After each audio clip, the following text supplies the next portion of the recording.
ॐ ज्ञानतिमिरन्धस्य ज्ञानाञ्जनशलाखया चक्षुरुन्मिलितं येन तस्मै श्रीगुरवे नमः।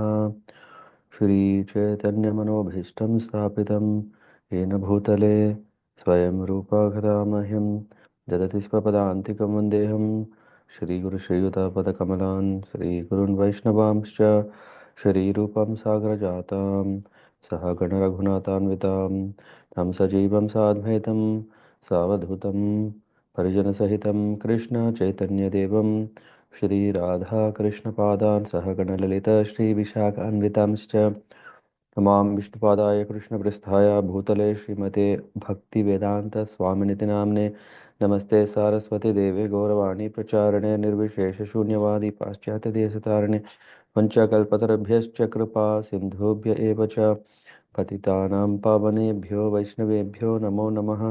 हे कृष्ण करुणा सिंधो दीनबांधो जगतपते गोपेश गोपिका कांत राधा कांत नमोस्तुते तप्तकांचन गौरांगी राधे वृंदावनेश्वरी वृषभानुसुते देवी प्रणमामि हरिप्रिय। जय श्री कृष्ण चैतन्य प्रभु नित्यानंद श्री अद्वैत गदाधर श्रीवासादि गौर भक्तवृंद हरे Krishna Krishna Krishna Hare Hare Hare Ram Ram Ram Hare Hare.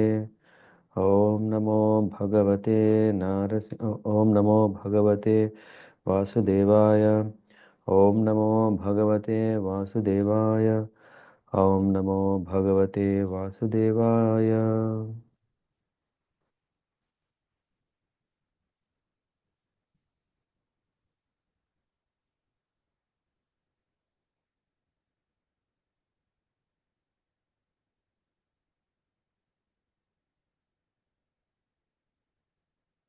Hare Krishna, good morning. Hare Krishna. Hare Krishna. My audio is okay? Yes, Guruji. Okay. So, who would like to read today's verse?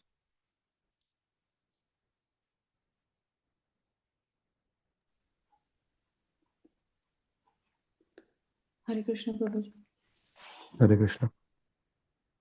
Should I would like to read. Please proceed.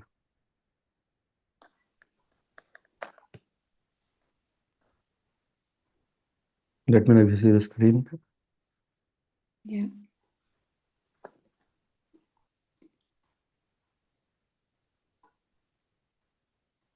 Yeah, please go ahead.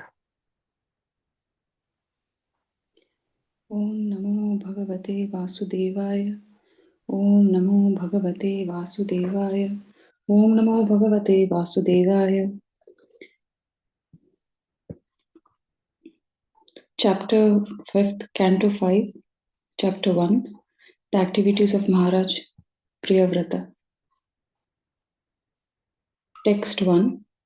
King Parikshit inquired from Sukdev Goswami, O great sage, why did King Priyavrata, who was a great self-realized devotee of the Lord, remain in household life, which is the root cause of bondage of karma, fruitive activities, and which defeats the mission of human life? Devotees are certainly liberated persons. Therefore, O greatest of the Brahmanas, they cannot possibly be absorbed in family affairs. Elevated Mahatmas who have taken shelter of the lotus feet of Supreme Personality of Godhead are fully satiated by the shade of those lotus feet. Their consciousness cannot possibly become attached to family members. The king continued, O great Brahmana, this is my great doubt. How was it possible for a person like King Priyavrata, who was so attached to wife, children, and home, to achieve the topmost infallible perfection in Krishna consciousness? Sri Sukdev Goswami said, Why you have said what you have said is correct.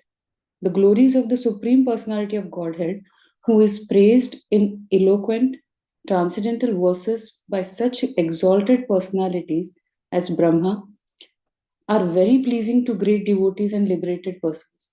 One who is attached to the nectarian honey of Lord's lotus feet and whose mind is always absorbed in his glories may sometimes be checked by some impediment, but he still never gives up the exalted position he has acquired. Sukdev Goswami continued, My dear king, Prince Priyavrata was a great devotee because he sought the lotus feet of Narada, his spiritual master, and thus achieved the highest perfection in transcendental knowledge. With advanced knowledge, he always engaged in discussing spiritual subjects and did not divert his attention to anything else. The prince's father then asked him to take charge of ruling the world. He tried to convince Priyavrata that this was his duty as indicated in the revealed scriptures.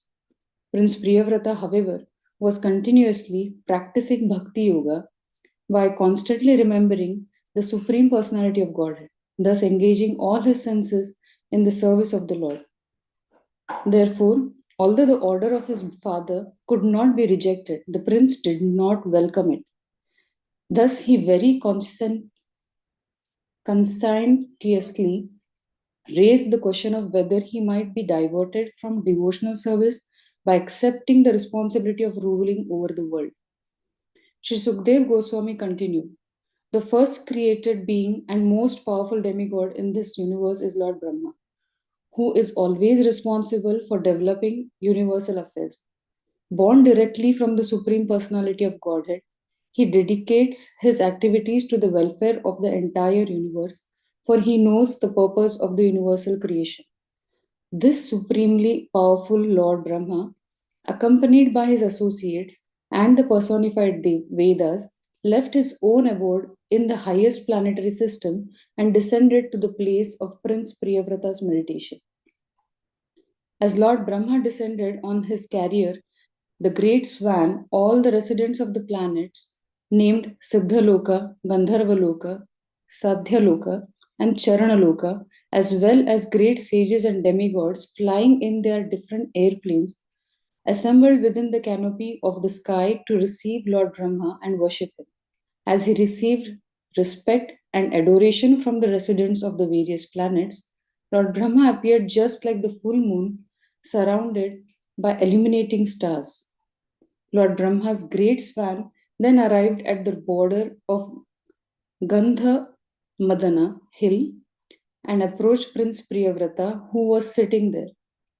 Lord Brahma, the father of Narada Muni, is the supreme person within this universe. As soon as Narada saw the great swan, he could understand that Lord Brahma had arrived. Therefore, he immediately stood up, along with Swayambhuva Manu and his son Priyavrata, whom Narada was instructing. Then they folded their hands and began to worship Lord Brahma with great respect. My dear King Parikshit, because Lord Brahma had finally descended from Satyaloka to Bhuloka, Narada Muni, Prince Priyavrata, and Swayambhuva Manu came forward to offer him objects of worship and to praise him in highly qualified language, according to Vedic etiquette. At that time, Lord Brahma, the original person of this universe, felt compassion for Priyavrata and, looking upon him with a smiling face, spoke to him as follows. Lord Brahma, the supreme person within this universe, said, My dear Priyavrata, kindly hear attentively what I shall say to you. Do not be jealous of the Supreme Lord, who is beyond our experimental measurements. All of us, including Lord Shiva, your father, and the great sage Maharishi Narada, must carry out the order of the Supreme. We cannot deviate from his order. One cannot avoid the order of the Supreme Personality of Godhead, not by the strength of the severe austerities, an exalted Vedic education, or the power of mystic yoga, physical prowess, or intellectual activities. Nor can one use his power of religion, his material opulence, or any other means, either by himself or with the help of others, to defy the orders of the Supreme Lord. This is not possible for any living being, from Brahma down to the ant. My dear Priyavrata, by the order of the Supreme Personality of Godhead, all living entities accept different types of bodies for birth and death, activity, lamentation, illusion, fear of future dangers, and happiness and distress. My dear boy, all of us are bound by the Vedic injunctions to the divisions of Varnashram according to our qualities and work. These divisions are difficult to avoid because they are scientifically arranged. We must therefore carry out our duties of Varnashram Dharma, like bulls obliged to move according to the direction of a driver pulling on ropes knotted to their noses. My dear Priyavrata, according to our association with different modes of material nature, the Supreme Personality of Godhead gives us our specific bodies and the happiness and distress we achieve. One Hare must Krishna. therefore remain one must therefore remain situated as he is and be conducted by the Supreme Personality of Godhead, exactly as a blind man is led by a person who has eyes with which to see. Hare Krishna. Yeah, Hare Krishna. Maybe someone else. Thank you very much. Can someone else read from here? Hare Krishna. Hare Krishna Prabhu. Can I read? Yeah, please. Om Namo Bhagavate Vasudevaya. Om Namo Bhagavate Vasudevaya. Om Namo Bhagavate Vasudevaya. Text 16. Even if one is liberated, he nevertheless accepts the body he has received according to his past karma, without misconception. However, he regards his enjoyment and suffering due to that karma the way an awakened person regards a dream he had while sleeping. He thus remains steadfast and never works to achieve another material body. Understand the influence of the three modes of material nature. Even if he goes from forest to forest, one who is not self-controlled must always fear material bondage because he is living with six co-wives, the mind and knowledge acquiring senses. Even householder's life, however, cannot harm a self-satisfied learned man who has conquered his senses. One who is situated in a household life and who systematically conquers his mind and five senses organ is like a king in his fortress who conquer his powerful enemies. After one has been trained in household life and his lastly desires have decreased, he can move anywhere without danger. Lord Brahma continued, My dear Priyabrata, seek shelter inside the opening in the lotus feet of the Lord, whose navel is also like a lotus. Thus conquer the six sense organ, the mind and the knowledge acquiring senses. Accept, accept material enjoyment because the Lord extraordinarily has ordered you to do this.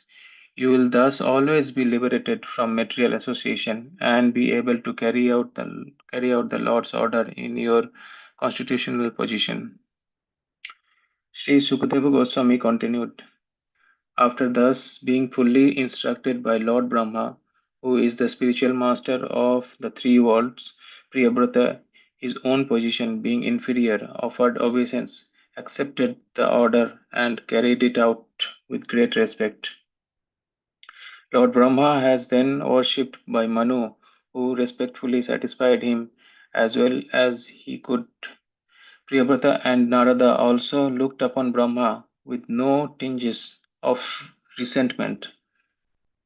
Having engaged Priyabrata in accepting his father's request, Lord Brahma returned to his abode, Satyaloka, which is indescribable by the endeavor of mundane mind or words.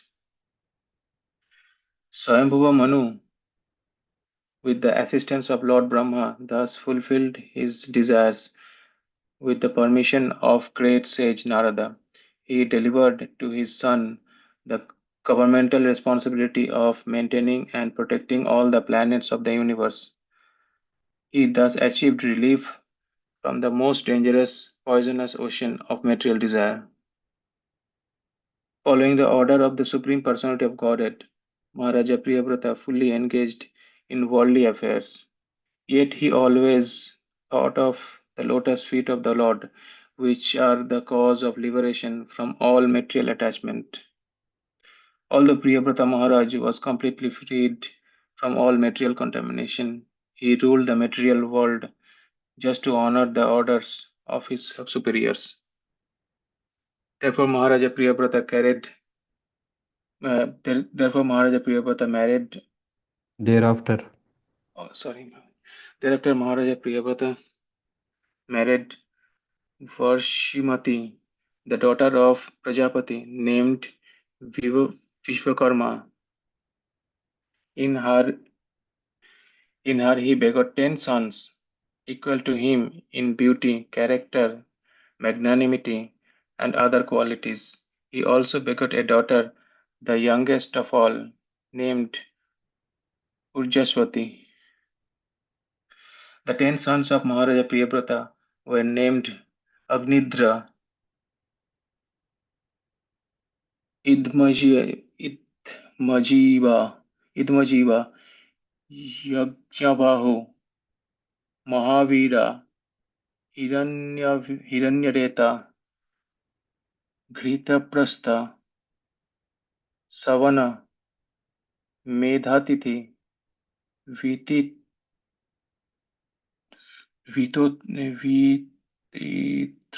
Vititra, and Kavi. These are also names of Agni, the fire god. Three among the three among these 10, namely Kavi, Mahavira, and Savana, lived in complete celibacy, thus trained in brahmachari life from the beginning of childhood. They were very conversant with the highest perfection known as the Paramahansa Asrama. Thus situated in renounced order from the beginning of their lives, all three of them completely controlled the activities of their senses and thus become great saints. They concentrated their mind always upon the lotus feet of the Supreme Personality of Godhead, who is the resting place of all of the totality of the living entities, who is therefore celebrated as Vasudeva. Lord Vasudeva is the only shelter of those who are actually afraid of material existence. By constantly thinking of his lotus feet, these three sons of Maharaja Priyabrata become advanced in pure devotional service. By the prowess of their devotional service, they could directly perceive the Supreme Personality of Godhead, who is situated in everyone's heart as the Supersoul, and realize that there was qualitatively no difference between themselves and him. In his other in his other wife, Maharaja Priyabrata begot 3 sons named Uttama, Tamasa, and Raivata. All of them later took charge of Manvantara millenniums. After Kavi, Mahavira, and Savana were completely trained in the Paramahansa's stage of life, Maharaja Priyabrata ruled the universe for 11 Arbudas of year. Whenever he has determined to fix his arrow upon his bowstring with his two powerful arms, all opponents of the regulative principle of religious life would flee from his presence in fear of the unparalleled prowess he displayed in ruling the universe. He greatly loved his wife Varishmati, and with the increase of days, their exchange of nuptial love also increased. By her feminine behavior, as she dressed herself, walked, got up, smiled, laughed, and glanced about, Queen Varishmati increased his energy. Thus, although he was a great soul, he appeared lost in the feminine conduct of his life or conduct of his wife. He behaved with her just like an ordinary man, but actually he was a great soul. While so excellently ruling the universe, King Priyabrata once became dissatisfied with the circumambulation of the most powerful sun god. Encircling Sumeru hills on his chariot, the sun god illuminates all the surrounding planetary systems.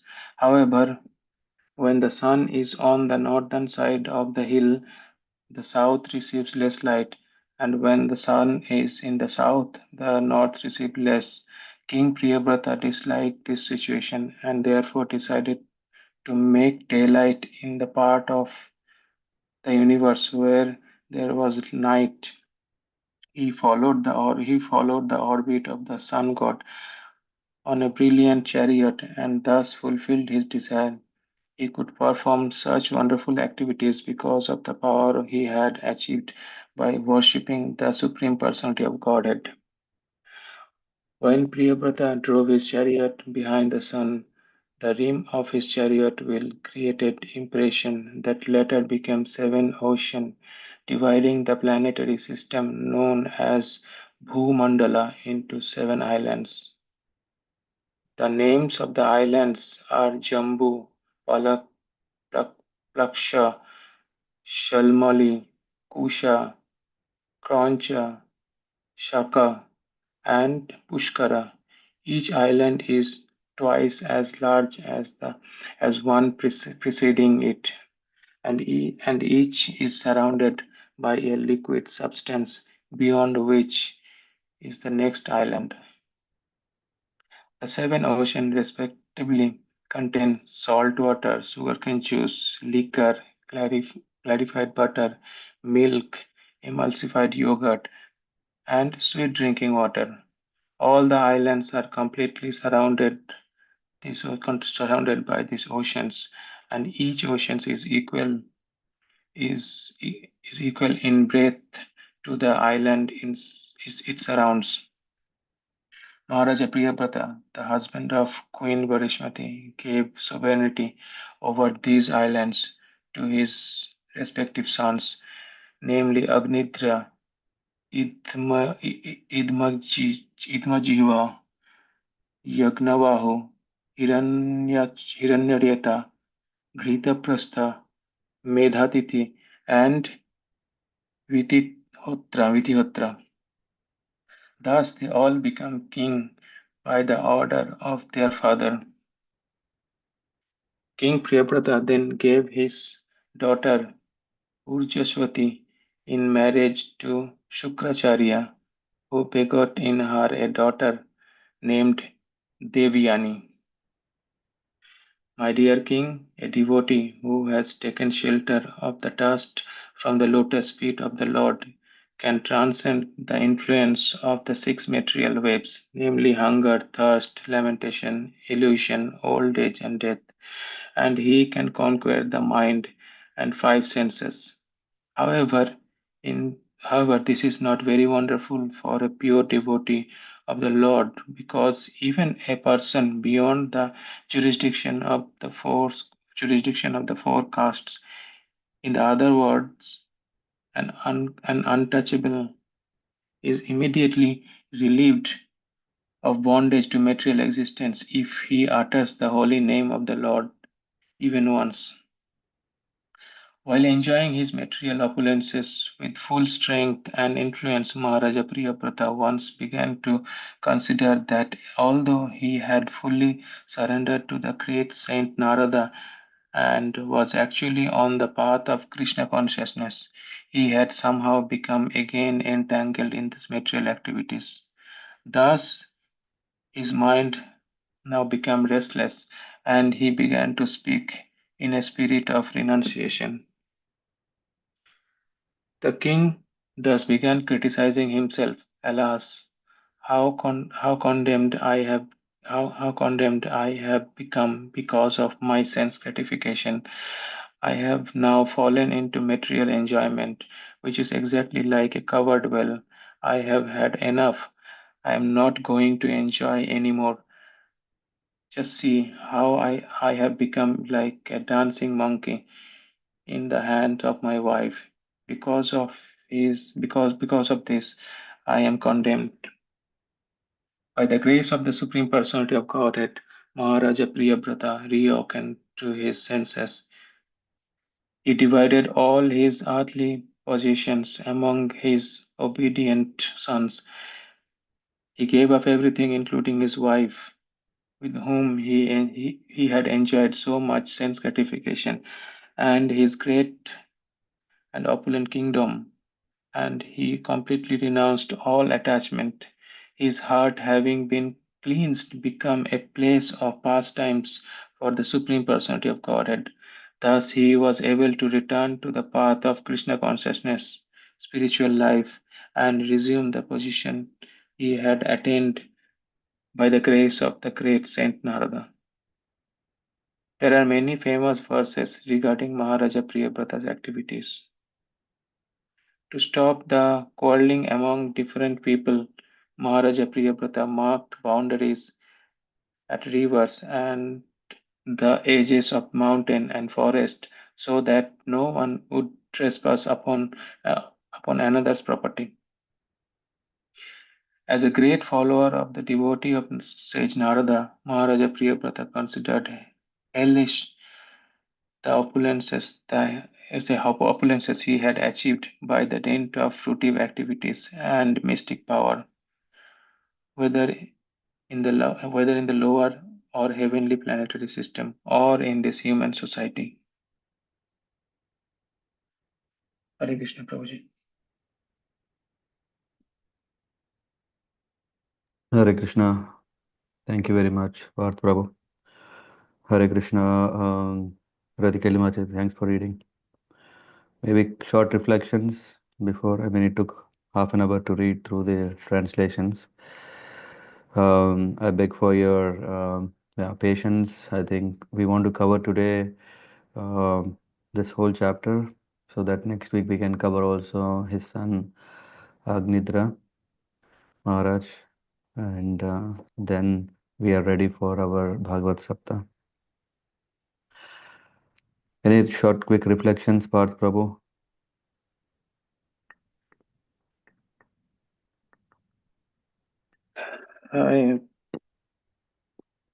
Yes, Prabhuji, what I understood from the life story of King Priyabrata. So, although he has a lot of opulences in the material world and all sort of uh, arrangement of sense gratification, by the mercy of Sage Narada, he could realize and he could renounce all this means of sense gratification and devoted his life to the service of the lotus feet of the Supreme Lord. And also there are few like astronomical description is provided. I could not understand fully about while circumambulating the sun god and creating all the islands. Yeah. Okay. Then Rathikali Mataji. Hare Krishna Prabhuji. Yeah, thank you for allowing. Yeah, it's nice to know about Priyavrata Maharaj. Very different from the other brother who got the 2 times like following the orders of your father. Like, yeah, first part is how he is attached, and again the second part is how he's detached, and again he's attached. It's to learn so much, but yeah, many things to understand, which you would explain much nicely. Like, yeah, how Parth Prabhu said, how is it possible to through the chariot, and that part is little different to understand.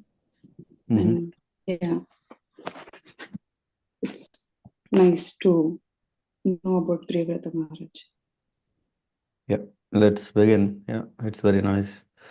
And yeah, that's the reason why we often hear great Vaishnavas telling that one should take to this process of reading Bhagavatam every day, because when we read Bhagavatam every day, First thing is we get more close towards uh,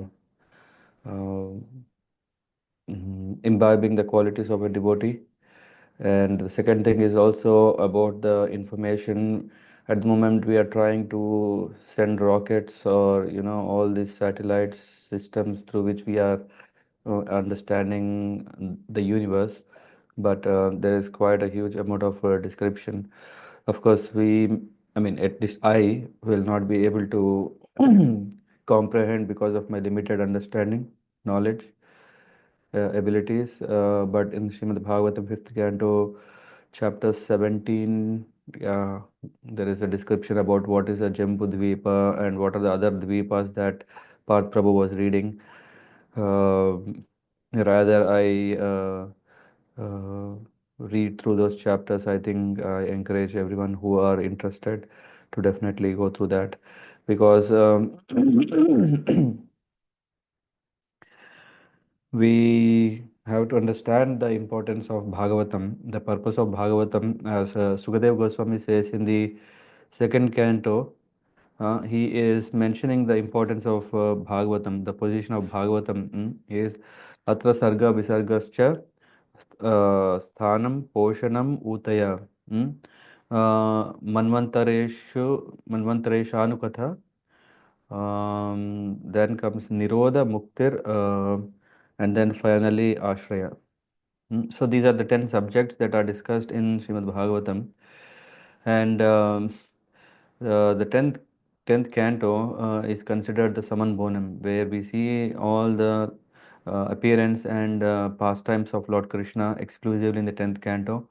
And it is said that Srimad Bhagavatam, when we see this Sarga Visargascha, Sarga is the primary creation, Visargascha is the secondary or subsequent creation, then comes Sthanam, Poshanam, Utaya.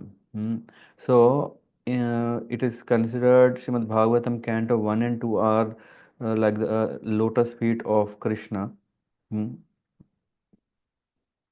through which, when we are reading through the Canto 1 and 2, we are um, understanding the importance of taking shelter at the lotus feet of the Lord. Then Canto 3 and 4 are considered as the Lord's thighs, mm, which is talking about creation and subsequent creation of all the 16 elements and this everything. Then comes Canto 5. In Canto 5, we are going to exclusively discuss about the dynasty of Priyavrata, or we can say that I think it was, who was that who was saying Priyavrata's life is glorious. But we know that in the Canto 4 we come across Dhruva Maharaj pastime. Um, why? Because Dhruva is a great devotee of the Lord, and Sukadev Goswami had great interest of glorifying the devotees, and that's why he picked up the life of Uttanapada. Though Uttanapada was younger, but still, yeah, because he can get a chance to talk, glorify Lord, so glorify Dhruva Maharaj, so that's why he picked up that. But now comes back because Parikshit Maharaj is very keen to understand few things, and this chapter also opens up like that. And this canto is, I would say, very, very important. We have already covered the life and teachings of Rishabhadev, life and teachings of Bharat Maharaj, yeah, who come under Priyavrata's dynasty. Yeah. So who is Priyavrata? And what is special about him? Is it just because he's son of Swayambhu Manu? Is it just because he is the grandson of Lord Brahma? Hmm? No, Priyavrata himself is a great king, and moreover, he is a great devotee. That's how Sukadev Goswami is straight away starting with the mm, description, because Parikshit Maharaj is asking, Priyavrato Bhagavata Atma Rama Katha Mune Grihe Aramata Yan Mula Karma Bandha Parabhava. I won't be able to go through each and every detail of what Prabhupada has provided in his commentaries, but few are very, very potent. So I encourage you to read so that, yeah, then we can try to keep this um, today's session exclusively uh, little brief, to understand the life of Priyavrata Maharaj, and also the teachings. Yeah, how do we get the teachings? Sometimes teachings are explicitly given. Someone is speaking about what is life, and sometimes someone lead a life, and through that we can see that he becomes a role model, or by seeing examples we learn. So here we can see about the glories of a devotee, uh, King Priyavrata. Why? Because Parikshit Maharaj himself is addressing Priyavrata Bhagavata. He is not ordinary, he is a great devotee. Atmarama, Atmarama Katham. Atmaram, one who is so satisfied, who is self-realized. Katham Mune, Grahe Aramati, Aramata Yan Mula. Hmm. Uh, how come that he took up household life? He is remind. Uh, um, why did King Priyavrata, who was a great self-realized devotee of the Lord, remain in household life? And then, yeah, because Parikshit Maharaj himself is a grihastha, he definitely understands the risk factors of a grihastha ashram. So he says a grihastha ashram, after all, is what? We can see sannyas, he is always absorbed in serving the Lord, remembering no other business. We can see that brahmachari is trained to control his senses, to lead a celibacy life. So he himself is protecting by prevention. Prevention is better than cure. But what about grihasthas? Uh, there is once they get into the ashram, is it not that they got already infected? In which is the root cause of bondage of karma. So it is described that as Narad Muni refers in many places, and also that we are I mean. We are affected by strong desire, and the biggest such obstacle is sex life, and that brings or that binds us in karma, that incurs karma, and because we are caught up in that, then what is happening, and which defeats the mission of human life. The purpose, after all, is to be detached. The purpose is to be liberated. The purpose is to engage in service. But what about grihasthas? One who has caught up what is his future.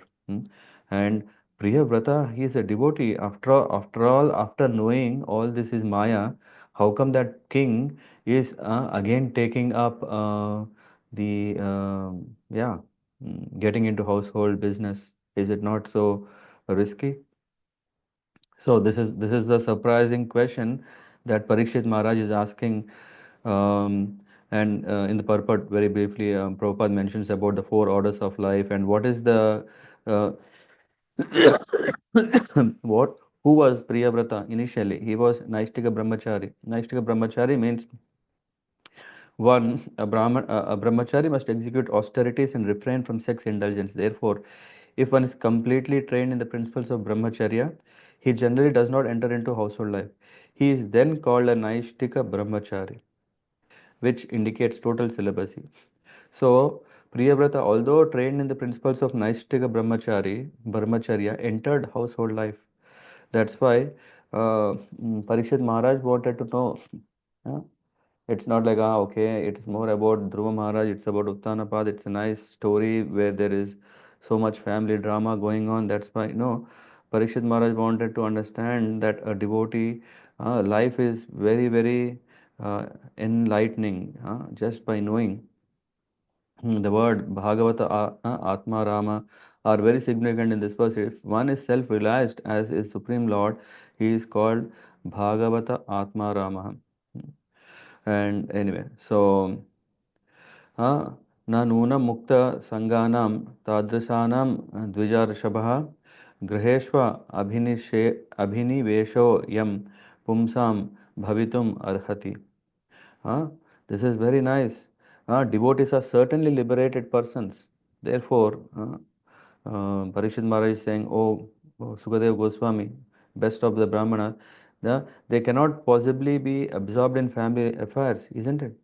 Yeah, don't we see people who become devotees, who are devotional, they would say, hey, everything is now, I am an observer and I can't observe all these things that are going in Maya. It makes me uh, uh, irritated because to see how come these people are so much absorbed 24 by 7. They are always enjoying life. They go for parties, they go for what do you call this, club festival celebrations. In fact, they even are ready to pay a lot of money. 20 euros entrance, 100 euros entrance, doesn't matter. I want to get. After all, I'm not working 5 days a week, and after all, Saturday, Sunday shouldn't be my own for my happiness. So yeah, I'm ready to pay any amount, any price for that. So in that way, grihasthas, we can see, hey, are they not people so foolish? They are enjoying life like anything.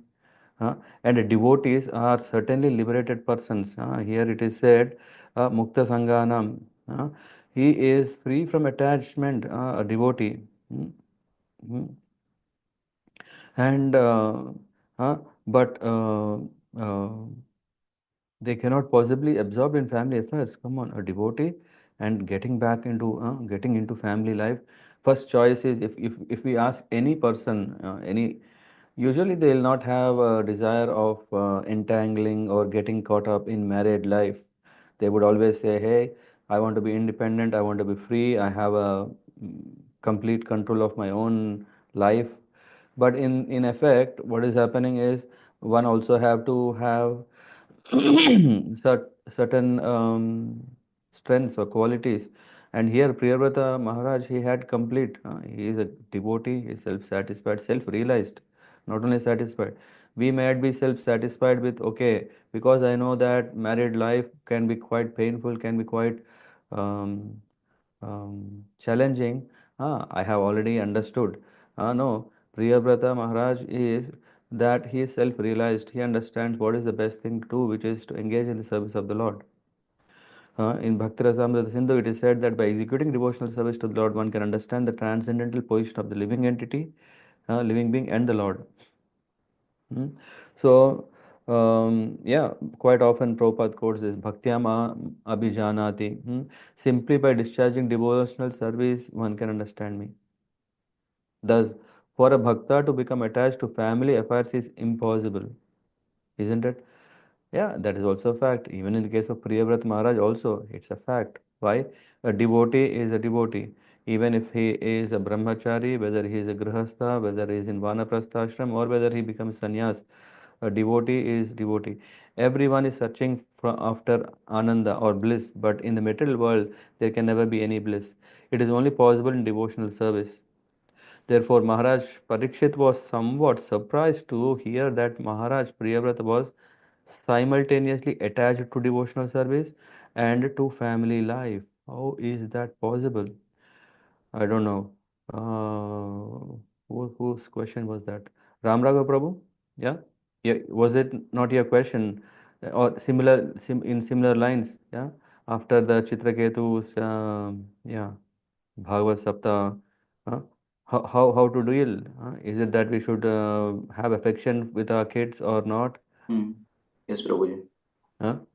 So this is what, yeah, this Parikshit Maharaj is asking this question to Sukadeva Goswami. How come we think that devotees should have be aloof of all these things? They should go to secluded places or completely absorbed. Why is it that Priyavrata Maharaj is also uh, attached to the family life? महतां खलु विप्रर्षे उत्तमश्लोकपादयो छायं निवृत्तचित्तानां न कुटुम्बे स्पृह मति. Elevated Mahatmas who have taken shelter of the lotus feet of the Lord are fully satiated by shade of those lotus feet. Their consciousness cannot possibly become attached to family members. Right? Isn't it? Hmm? Huh? Because Mahatmas, the definition itself is they are what? They are not ordinary.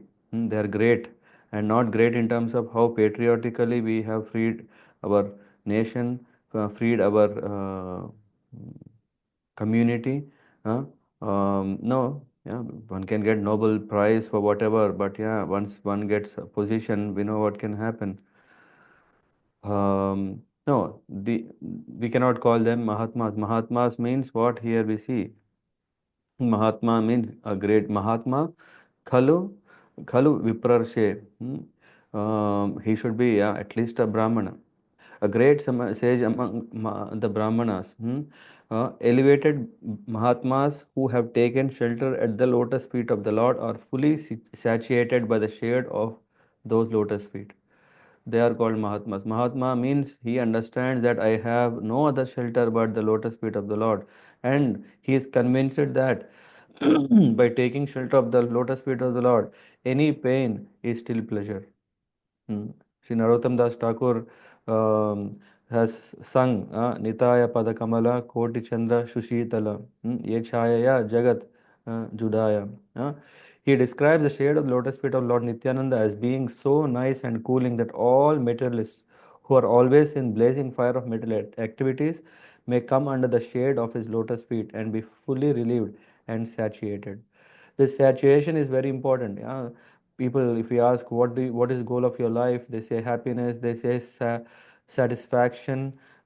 Saturation is something that one is self-content from within. Satisfaction means to compromise with whatever you could get, you could achieve. Uh, Satuation means fulfillment from within.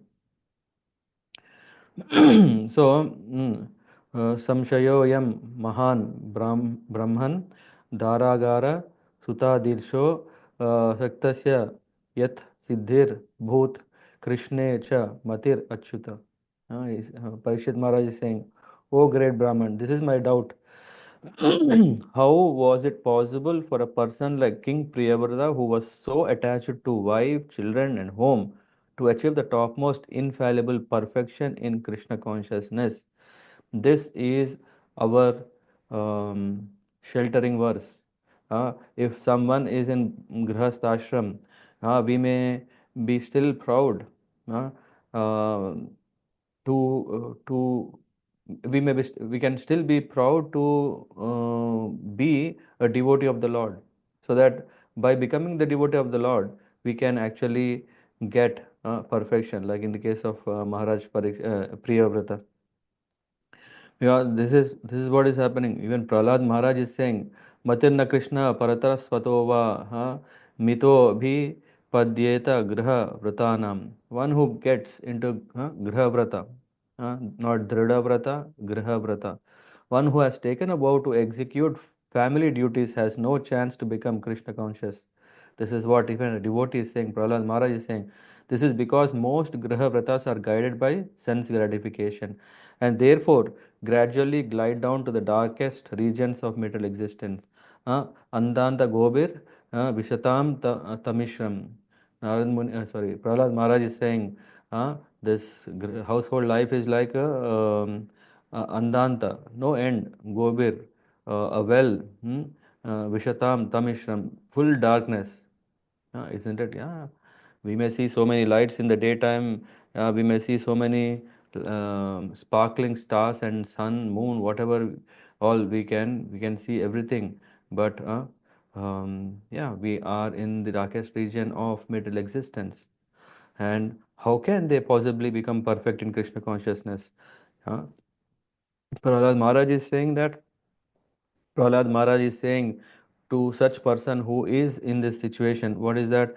Matirna Krishna Paratara Svatova Mito Bhi Padyeta Griha Vratanam. So Prahlad Maharaj is saying if someone is a grihastha, then he is saying, forgot the verse, but he says that one should leave everything and go to the forest.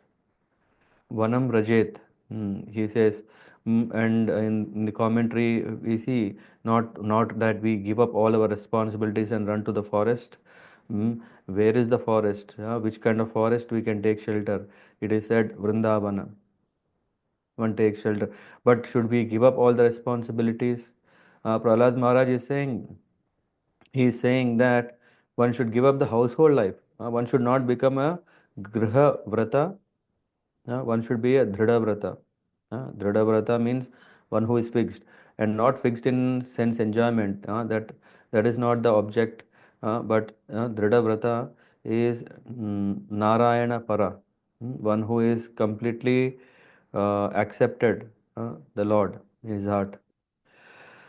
So Sukadeva Goswami is saying, Badam Uktam Bhagavata Uttama Shlokasya Srimad Charanaravinda Makaranda Rasa Aveshita Chetasa Bhagavata Paramahamsa Dayita Katham Kinchit Antaraya Vihatam Swam Shivatamam Padavim Na Prayena Hinvanti.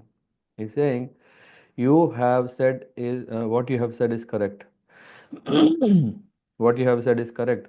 Who is praised? The Lord is so great. He is praised in Uttama Shloka. Who is praised in eloquent transcendental verse by such exalted personalities as Brahma are very pleasing to the devotees and liberated persons. One who is attached to the nectarian honey of the lotus feet of the Lord. Charnaravinda Makaranda, and whose mind is always absorbed in his glories may sometimes be checked by some impediments. This is important to know. This is important to note. What is the reason?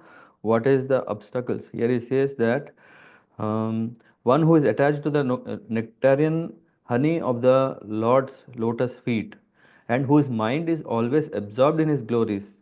See, come on, he is a devotee, right? One who is always taking shelter of the Lord, lotus feet, and who is absorbed in his mind is absorbed in his glories, may sometimes be checked by some impediment, but he still never gives up the exalted position he has acquired. So a devotee, Parikshit Maharaj, you are saying you are surprised. Yeah, but for me it's not a surprise. Why? Because one who has already taken shelter of the Lord, whose mind is occupied with the thoughts of the Lord, he uh, he is still a devotee. It doesn't mean that he now gets into household life, then he is no more devotee. No, but he still never gives up the exalted position he has acquired. Hmm?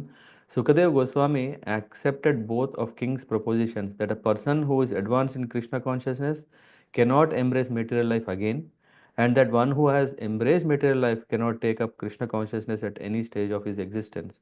So this is kind of what do you call, a bhogi doesn't care about devotion, and bhakta, he doesn't care about enjoyment. How come that these both things can be stitched together?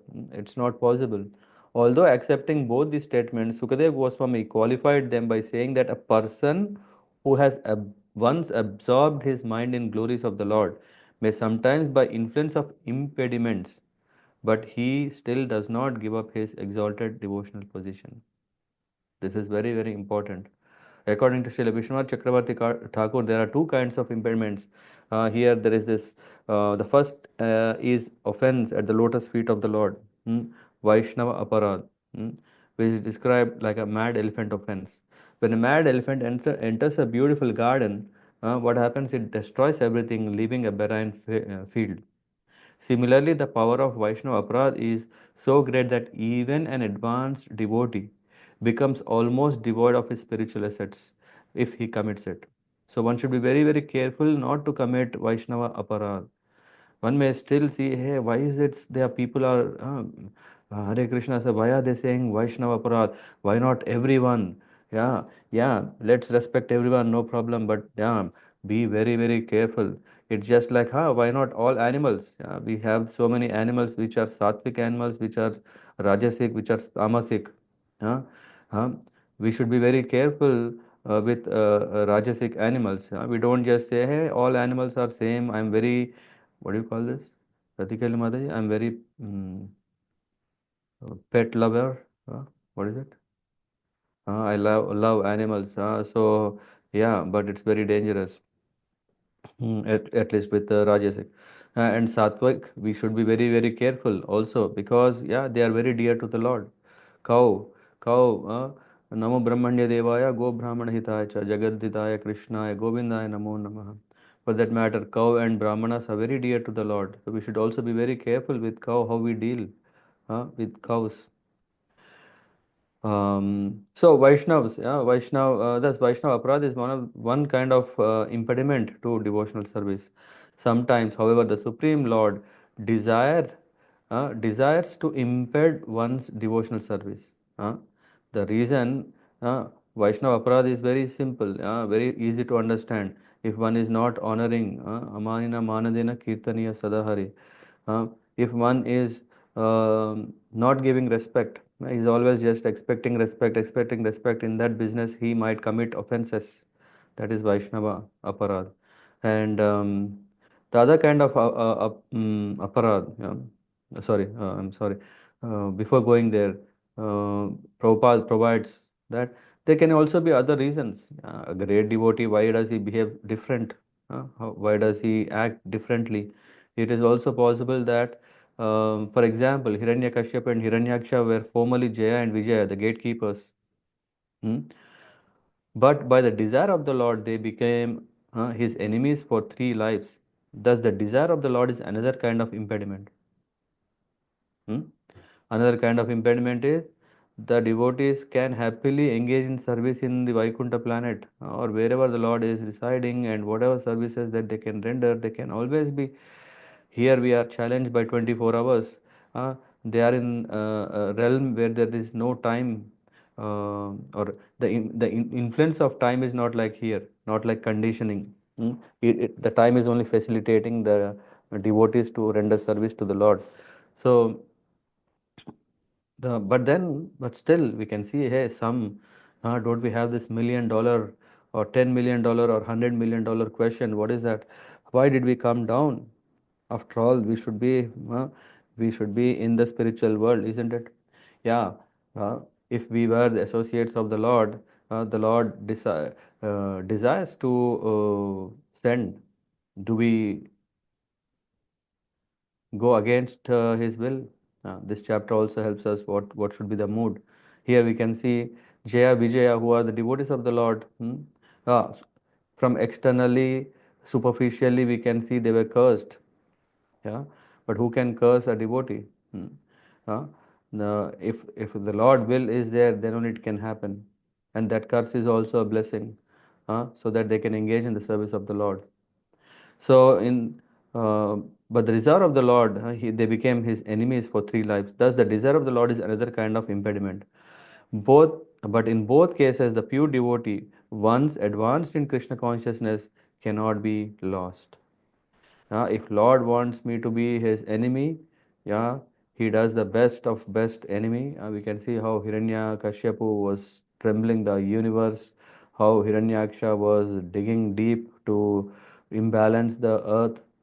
So many things, so that, yeah, they can uh, do their service to the best.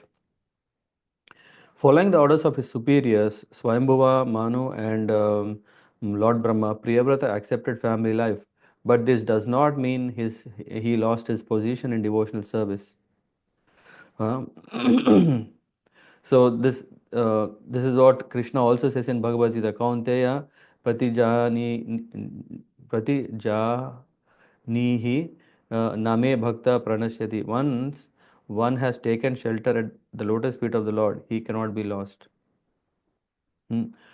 So going further, I mean, these purports are also very long and with full of details to understand this pastime very nicely. And then Sukadeva Goswami further says, "My dear king, Prince Priyavrata was a great devotee because he sought the lotus feet of Narada." This is very important. Uh, why would Sukadev Goswami have to say about this aspect? Yeah, one usually can talk. Yeah, in our life, do we talk about guru? Do we talk about a guide?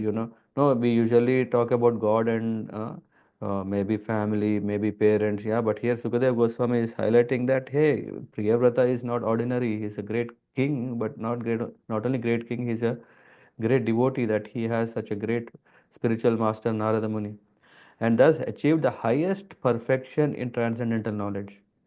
With advanced knowledge, he always engaged in discussing spiritual subjects and did not divert his attention to anything else.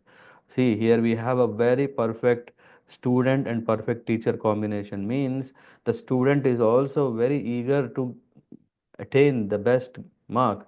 At the same time, the teacher is also is not just filling some time or gap. No, he is an expert. Bhakti Vedantist, transcendentalist. He always engaged in discussing spiritual subjects and did not divert his attention to anything else. It is not that quite difficult to understand, quite boring. No, Priyavrata Maharaj, he was excellent. The the prince's father then asked him to take charge of ruling the world. Huh? This is very important. It's not that we build strong muscles, but we use those muscles, isn't it? So here, Priyavrata's father, Swayambhu Manu, he said, now you can take over the charge of ruling the world. He tried to convince Priyavrata that this was his duty. Hmm. Yeah, after all, Swayambhu Manu has uh, been tasked by his father, Lord Brahma, to progenate, to expand population. Prince Priyavrata, however, was continuously practicing Bhakti Yoga by constantly remembering the Lord, thus engaged all his senses in the service of the Lord. Therefore, although the order of his father could not be rejected, yeah, because offering great respect to his father, hmm, the prince did not welcome it. This is also interesting. It is not that he is saying, no, I won't do it. At the same time, he was not so eager. Yeah, wow. After all, I was waiting for this time that I can get into becoming a ruler and have my own career life settled. No. Thus, he was very conscientiously raised the question of whether he might be diverted from devotional service by accepting the responsibility of ruling over the world. This is what he was asking the question to his father. Hmm? And when Priyavrata's father Swayambhu Manu requested him to accept, hmm, he did not welcome the suggestion. He said, "Wow, let me do it." This is symptom of great devotee, great liberated person. A liberated person is thinking, "Hey, is it not entangling me? And why should I do all these things? After all, the goal of life is to be a bhakta. The goal of life is to do Shravanam, Kirtanam, Vishnu Smaranam. Where is that there is a ruling the kingdom or taking care? No. Is there a mention about varnashram also in that process? No. Prahlad Maharaj is giving this 9 form of devotional service. So uh, even though engaged in worldly affairs, he does not take pleasure in them but remains always absorbed in the Lord's service. While thus serving the Lord, he deals externally with worldly affairs without being affected. For example, although he has no attraction for his children, he cares for them and educates them to become a devotee. Similarly, he speaks to his wife with affectionate words, but he is not attached to her. By rendering service, a devotee acquires all the qualities of the Lord. Lord Krishna had 16,000 wives, all of them very beautiful, and although he dealt with each of them as a beloved husband, he was not attracted or attached to any of them. In the same way, although a devotee may enter family life and act very affectionately towards his wife and children, he is never attached to these activities. So, this verse states that by serving the lotus feet of the spiritual master, Prince Priyavrata very soon attained the perfectional stage of Krishna consciousness. So, he is asking, is it not again getting entangled? Why should I do? Or is it not dangerous? Yeah. This is what Prabhupada writes in the purport. This is the only way to advance in spiritual life as stated in Vedas. Yeah? Yasya deve para bhaktir yata deve tatha guru tasyaite katita hi artha prakashante mahatmana. If one has unflinching faith in the Supreme Lord and Spiritual Master, the essence of all Vedic knowledge is revealed to him. Shvetaswara Upanishad. So this is the essence. And because Maharaj had perfect guru, and he also genuinely had great affection to the Lord. This means all the knowledge, what he needs to know, is revealed to him. That is, this is called Brahma Shastra, or meditating upon the Supreme Lord always. Priyavrata, prince, was perfectly initiated into the practice by Narad Muni. अतः भगवान आदिदेव यतस्य गुण विसर्गस्य परिभ्रम अनु अनु ध्यान व्यवस्थित सकल जगत अभिप्राय आत्मयोनिर अखिल निगम निज गुण परिवेष्टित स्वभवनाद अवतार. So, is the first created being and the most powerful demigod in this universe is Brahma. And what happened now? After this question that Priyavrata is asking, clarifying, he's clarifying from his father. Is it not absorbing in family life is quite uh, uh, risky business, isn't it? The father has asked uh, what he should do, and Priyavrata had some kind of reluctance. Should I? He didn't just deny, but he was still trying a way of finding a way when talking to get a point where he can say, okay, I can also escape. Because of this, Lord Brahma arrives. Lord Brahma arrives, and then there is this description about his descent. From where did he come? He says, the born directly from the Lord, he dedicates his activities to the welfare, for he knows the purpose of the universal creation. See, he was thinking, hey, what will happen to my project? Uh, I have a tough thing to deliver. What is it? To populate this universe so that so he immediately comes to the scene. Mm. There is, I mean, all these purports are quite big, mainly because this is one chapter which is um, glorifying, yeah, Priyavrat Maharaj, and um, and if one understands his life, then one can also attain perfection. Though his dynasty is later further glorified, but this is the core chapter, which is where Sukadeva Goswami is answering Parikshit Maharaj here. Satatra Tatra Gaganatar. Anyway, this is for the explanation of what happened when Lord Brahma came. Where did he come? And he was seeing Lord Brahma appeared just like the full moon surrounded by illuminating stars. Lord Brahma's great span then arrived at the border of Gandhamadan hill and approached the Prince Priyavata who was sitting there. Mm. So, and then after coming, then he was received. Hmm. Lord Brahma, the father of Narad Muni, is a supreme person within this universe. As soon as Narad Muni saw his father coming, so he and his brother, yeah, Swayambhu Manu, both they got up, they stood up. Priyavrata also stood up at that time. Swayambhu Manu. Uh, Therefore, he immediately stood up along with Swayambhuva Manu and his son Priyavrata, whom Narada was instructing. Then they folded their hands and began to worship Lord Brahma with great respect. Hmm. And then what happened is that Brahma had a compassionate smile in his hasa. I'll read. Bhagwan abhi bharata tad upanitarhanah sukta वाकेनातितराम उदितं गण गुणगणावतार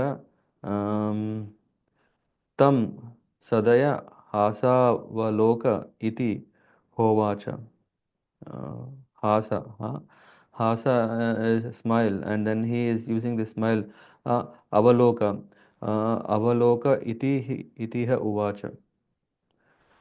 After seeing the situation, he is just left a small smile, and in the smile, there is two things in that smile. Lord, first of all, compassionately smiled because this is going to change the face of life of Priyavrata. What he is going to do now from here on. So he had genuine compassion, because first of all he is mm, already well positioned as in bhakti, in devotional life. He is perfect devotee. He is a Bhagavata. Uh, Not only that, he is a jnani. Of course, when one becomes a bhakta, then he obviously is a jnani, because as in the previous occasion we were saying that one who takes shelter of the Lord reveals everything in his heart. Hmm? Then he is also vairagi, because he knows to what he has to get attached. It is not to the material things, but the spiritual engagement in the service of the Lord. So he is already in that position. And now what Lord Brahma is going to ask, uh, it will be kind of interrupting him, isn't it? So asking, yeah, but he's already there. But why not? He can be also a great devotee as a grihastha, being in a household life also. That can only increase bhakti for him, isn't it? That's why he was smiling. That is one. And the second hasya reason is that okay, uh, to refuse the kingdom is his stubbornness, right? If one is saying now you take over my kingdom, you take over my business, and if the son is saying, hey, I'm not interested. The father thinks, hey, how fool you are. You know how hard it was for me to earn all these things. It takes generations and generations, and finally, now everything is there, and you just have to take care of it. But yeah, but if Priyavrata is thinking, no, is it not his stubbornness? And um, Lord Brahma is thinking, hey, I'm now going to break his stubbornness, which also made him smile. Why? um, out of affection. Hey, this boy doesn't know what he is of. He's he's very stubborn. Sometimes this stubbornness, the person is so much into the detail that he wants to lead a life like this only. No other chance. He want to lead like this. But his elders or his parents or his spiritual master, uh, or even, yeah, in at company also we may see a employee, a team member may think, I want to do like this, I want to do like this, this is correct, this is correct. But his boss, his manager very well knows that no, this will only lead to failure. huh? But this person is very very stubborn. Then at some point one has to come and say, now I think you have to try it out what I'm going to say, whether you know and you can understand it or not, whether you like it or not, whether you have a risk in it, or whether it will. No, you have to try. So Lord Brahma comes to break the stubbornness. That's why also he was, yeah, laughing, because after all he is his grandfather, right? The grandfather is talking to his stubborn grandson. This is what is mentioned in the purport. Yeah, the Priyavrata was the grandson of Lord Brahma, and as a joking competition sometimes takes place between grandson and grandfather, in this case also, Priyavrata was determined to remain in meditation, whereas Brahma was determined that he ruled the universe. So, thus Lord Brahma's affectionate smile and glance meant, my dear Priyavrata, you have decided not to accept household life, but I have decided to convince you that you must accept it. This also is what happens in our life all the time. We create our own way of living, and then, of course, it won't be as it is. Sometimes it is because of our karma, because the karma is not having the fruit that we can proceed the way we think, or sometimes it is our nature is not supported because there is some divine intervention. Yeah, we say there is this Vaishnava aparad, there is also the other impediment was the will of the Lord. Hmm. So in this verse, one important word is Sukta Vakena. In the Vedas, there is a following prayer of the Lord. Hiranyagarbha Samavartak Bhutasva Jata Patir Eka Asit. Brahma was received with appropriate Vedic hymns. So this is what now Lord Brahma is going to talk. Lord Brahma he is going to give his reason why, what he should do now. Huh? Of course, after all, this is what happens, isn't it?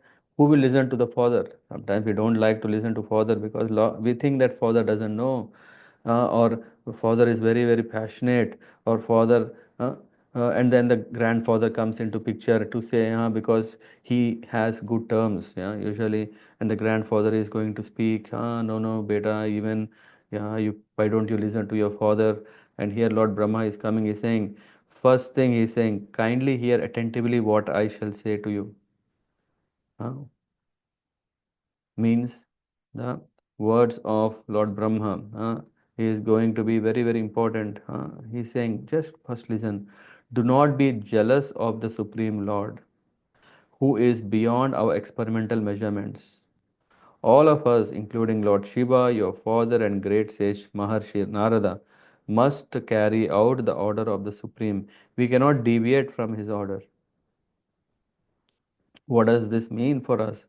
What does this mean is very, very important, that the Lord's order is undeniable at any circumstance by anyone. We can't say no.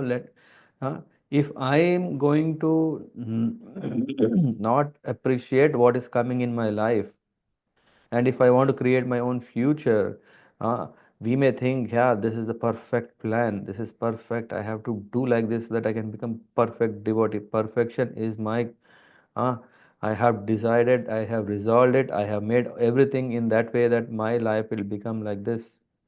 Hmm? Uh, that mentality here we see is what is being envious of the Lord. Why?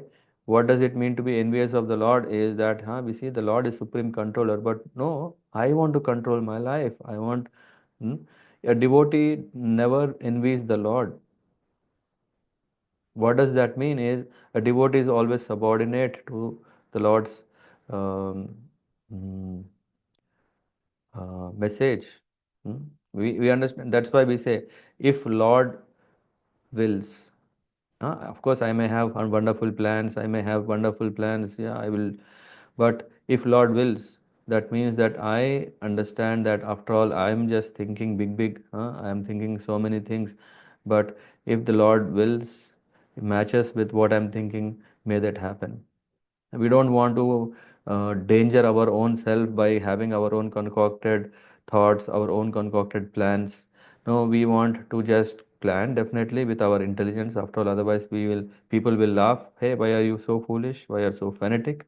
We want to definitely use our intelligence, but at the same time, what we should do is we are not mm, lords. We are not like, okay, I am independent, I am freestyle, I can do whatever I want. No, we take shelter of, here in this case Priyavrata is taking shelter of Narada Muni. Yeah. He understood what is the goal of life is to practice devotional life. He knows what is the topmost. But Brahma is coming and telling, how can you attain that? By also doing something else. That's why if one envies, Nirodha Tatena, he is saying, Asuitam. Asuitam is being envy. First thing is, no, let us not do, because I am thinking this is perfect plan, but this thought is only my level. With my experimental, what is that written? Experimental measures, we cannot know the Lord and His plans. Do we know what is that I'm doing is perfect, or do we know that what Lord does is perfect? Yeah, we know that what Lord does in our life is definitely perfect. All of us, including Lord Shiva, your father, and all, must carry out the order. We cannot deviate from his order. It is, of course, might look like, okay, is it not so much that Lord is so mm, instructing or demanding? Hmm? Why one is induced to perform certain acts despite his desire to do something else is indicated herein. One cannot disobey the orders of the Supreme Lord, even if one is as powerful as Lord Shiva, Lord Brahma, Manu, or great sage Narada. All these authorities are certainly very powerful, but they do not have the power to disobey the orders of the Supreme Lord. When we are talking about such great personalities don't have power to disobey, who are we? What is our capacity? Huh? So, disobey. Since Lord Brahma had come to Priyavrata in accordance with the orders of the Supreme Lord, he first wanted to dispel any suspicions that he might be acting as Priyavrata's enemy. If someone comes in our life and he's instructing us, first thought we think is that yeah, he doesn't know me. Come on, he doesn't understand me. Who is he to tell? Who, uh, who are you? What is your mm, capacity to understand my plans? You can't understand me. You don't know me. So many things. Yeah, here Lord Brahma is first straight away saying he first wanted to dispel any suspicions that he, if if if people will see that I have told it, they may not take serious. But if I can show what I'm saying is according to parampara, then uh, he will accept it. So Lord Brahma is straight away putting, not only me, Lord Shiva, Manu, Narad, your own instructor, spiritual master, uh, he is also doesn't disobey. Follows. Lord Brahma was following the orders of the Supreme Lord, and therefore it would be worthwhile for Priyavrata to accept Lord Brahma's order as the Lord described. Hmm. He's saying one cannot avoid the order of the Supreme Lord, not by this is one cannot avoid this by any circumstance. Natasya kasya tapasa vidya. Not by tapasa. By oh no, I'm going to become a perfect yogi with all tapasya that I can break it. No, it doesn't. We cannot break. Yeah, we are not even able to free ourselves from the uh, Lord's energy. What is it? Prakriti, Kriyamanani. Uh, uh, we are having influenced by the metal energy and we are not able to free ourselves from that. And then Vidyayava, not even with the Vedic education. One says, no, I am Pandit, a Jnani, even he cannot. Hmm? Or by power of mystic yoga, even if one becomes a great yogi. uh, or physical prowess. Na yoga viryena manishaya va na Ivartha, dharmai, parata, svatova, either with wealth, religion, by himself or with the help of others. Kritam, vihantum, tanu, brud, vibhutaya, vibhuyat. One cannot avoid. Hmm? Huh? No one cannot avoid. One cannot avoid the instructions of the Lord or orders. He has to take it. This is not possible for any living being, from Lord Brahma down to ant.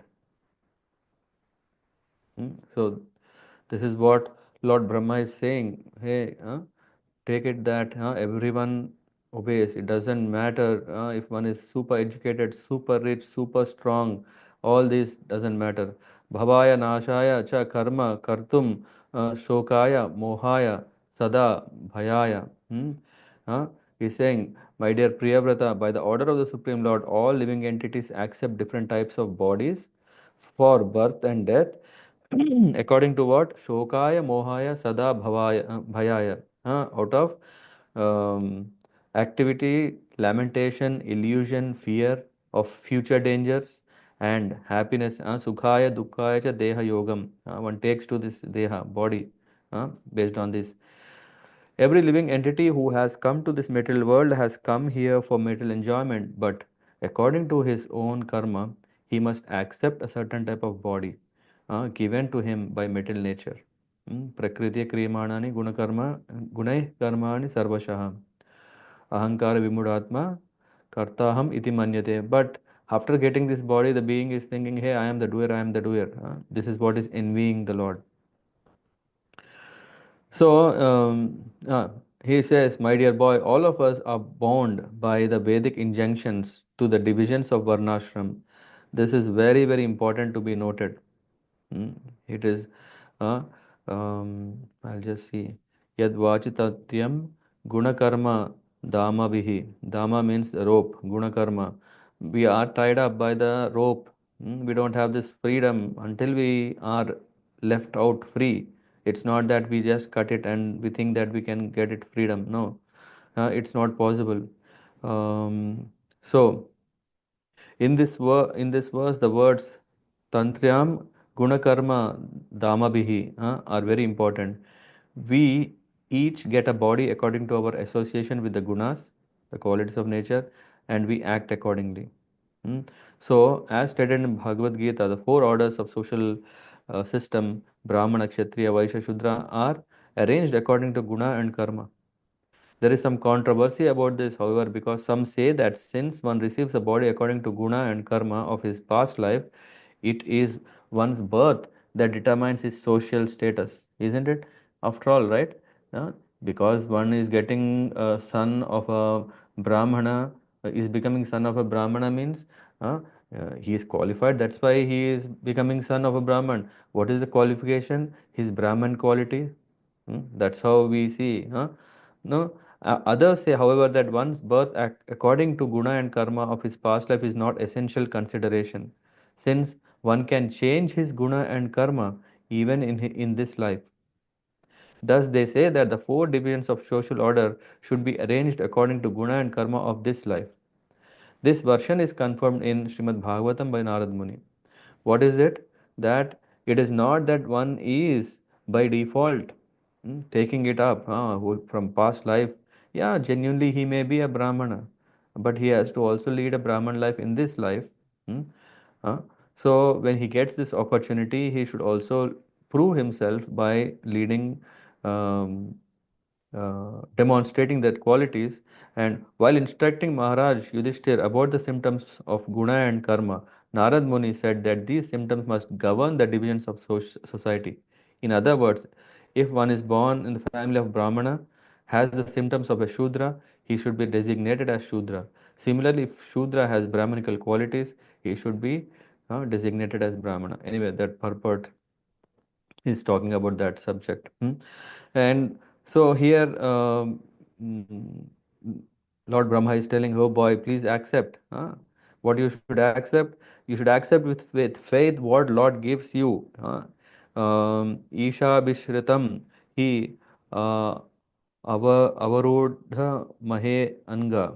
Dukkham sukham va gunakarma sangat. Is saying happiness and distress in accordance to our actions in different modes, like a blind man led by a man with sight.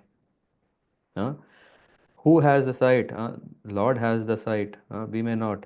We are so blind, we don't know what are we doing.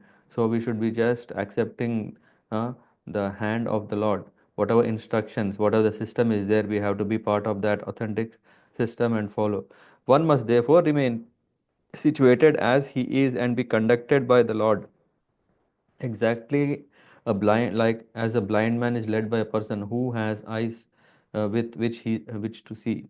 The Lord has eyes to see and He can help us out. Muktopi tavad. He's saying a liberated person, even if one is liberated, he nevertheless accepts the body he has received according to his past karma. This is what was question for me when I'm reading this. How is that Lord Brahma is saying a person who is liberated still has to accept a body?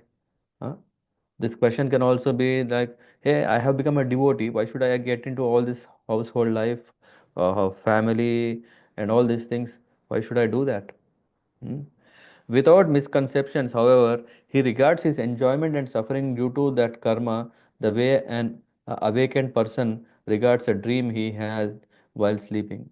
So this is something compared to a person who in the dream, he is thinking that he is this, and after waking up, he knows, yeah, all this is just a dream. Similarly, a person who is liberated, what is the definition of liberation? Is a person has awakened his consciousness. It doesn't mean that he has already left his material body. He still has the material body, but because he is a devotee, his consciousness is awakened. That's why he is liberated. The difference between a liberated and conditioned soul is that the conditioned soul is under the conception of bodily life, whereas a liberated person knows that he is not the body but a spirit, different from the body. That is what it means to be liberated. That he is no more thinking or identifying himself to the body, but still he has body. Why? Because Priyavrata might thought that although a conditioned soul is forced to act according to the laws of nature, why should he, who was far advanced in spiritual understanding, accept the same kind of bondage? Huh? We may think now, if I'm already in class 10, why should I go to class 7? Class 7 or LKG, these people, nursery or elementary, they don't know. Why? If that is our service, don't we see a teacher going into the class of 5th class, 6th class, 2nd class, or whatever?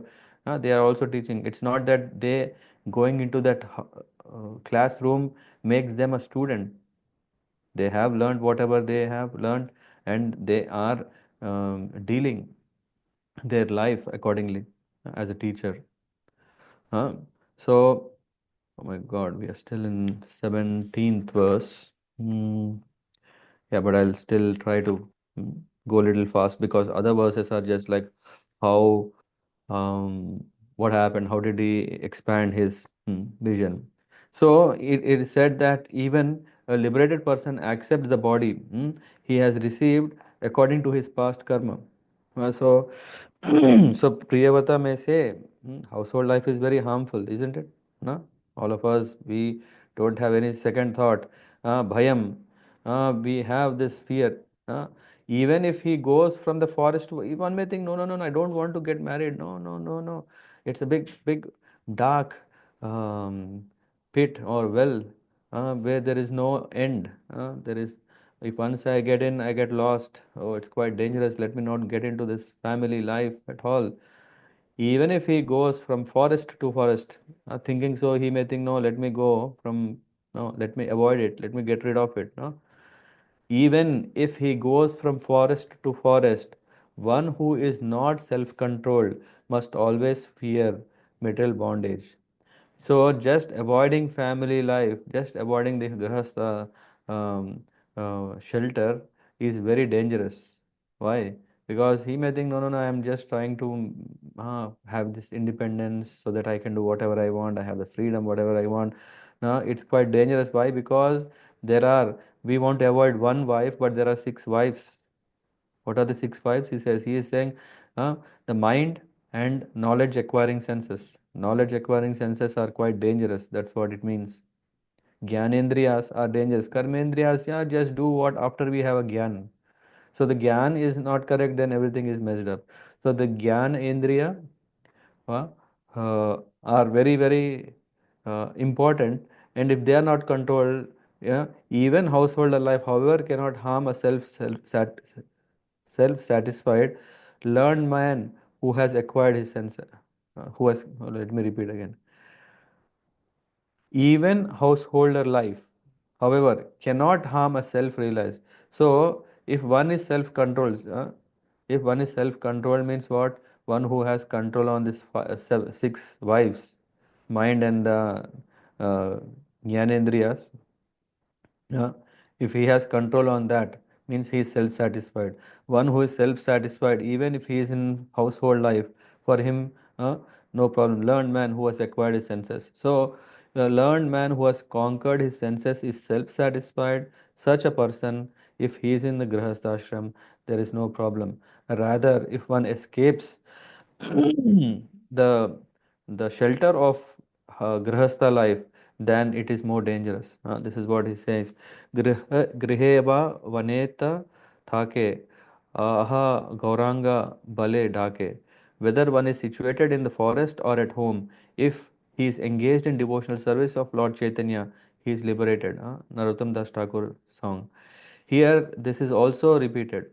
For one who has not controlled his senses, going to forest to become a so-called yogi is meaningless because his uncontrolled mind and senses are going with him. He cannot achieve anything even by giving up household life and staying in the forest. Formerly, many mercantile men from the up country of India used to go to Bengal, and thus there is a familiar saying, if you go to Bengal, your fortune will go with you. Our first concern, therefore, should be to control the senses. And since the senses cannot be controlled unless engaged in the devotional service, Rishikena Rishikesha Sevanam Bhakti Ruchyati. So one has to practice devotional service. Herein, Lord Brahma indicates that instead of going to the forest with uncontrolled senses, it is better and more secure to engage the senses in the service of the Lord. Even household life can do no harm to a self-controlled person, according to Rupa Goswami, Iha Yasya Hare Dasya Karmana Manasa Gira Nikhilasva Api Avasthashu Jivan Mukta Sa Uchyati. Hmm? So this is the secret how one can become. He should be understood to be liberated person. Who is that? Regardless of circumstances, if one fully engaged in activities, words, and um, mind in devotional service. That should be the focus. It's not about which ashram we are, in which condition we are.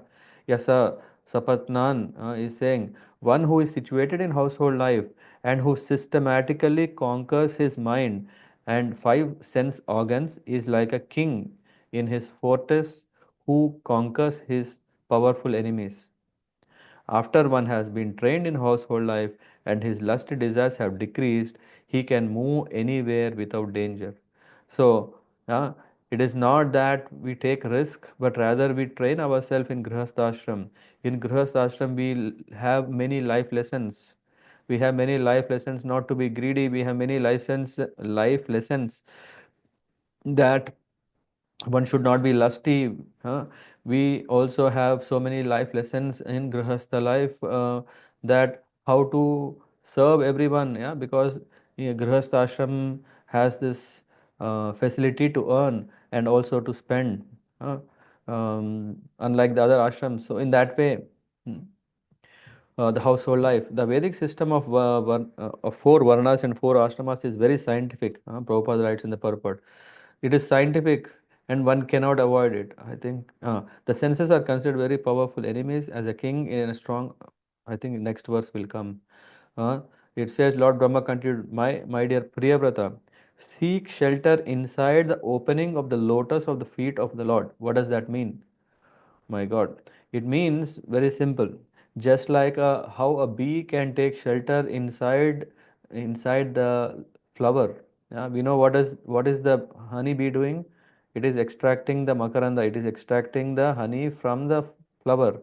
When it is doing this, what is happening is the petals of the flower are protecting the bee from the sun rays, sunlight, sun heat. So, similarly, one who has taken shelter of the Lord and in following this ashram or his services, he is also protected by the Lord. It is said, seek shelter inside the opening in the lotus of the feet of the Lord, whose navel is like a lotus. Thus conquer the six sense organs. Accept material enjoyment because the Lord extraordinarily has ordered you to do so. This is what is, we can see. This is what happens. Yeah, we may want to escape, we may want to avoid it, but what is happening in this case is the Lord's will is, yeah, as we said now, what is the second impediment? By the will of the Lord. So the Lord will is coming through Lord Brahma. Huh? So here he says, he's saying, has ordered you to do this. You will thus always be liberated from material association and be able to carry out the Lord's order in your constitutional position.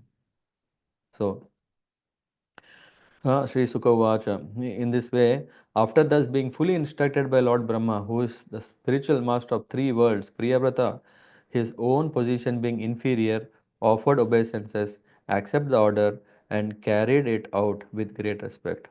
There is also further in this the etiquette. Here we see that when Lord Brahma has come and he is telling, Priyavrata accepted it.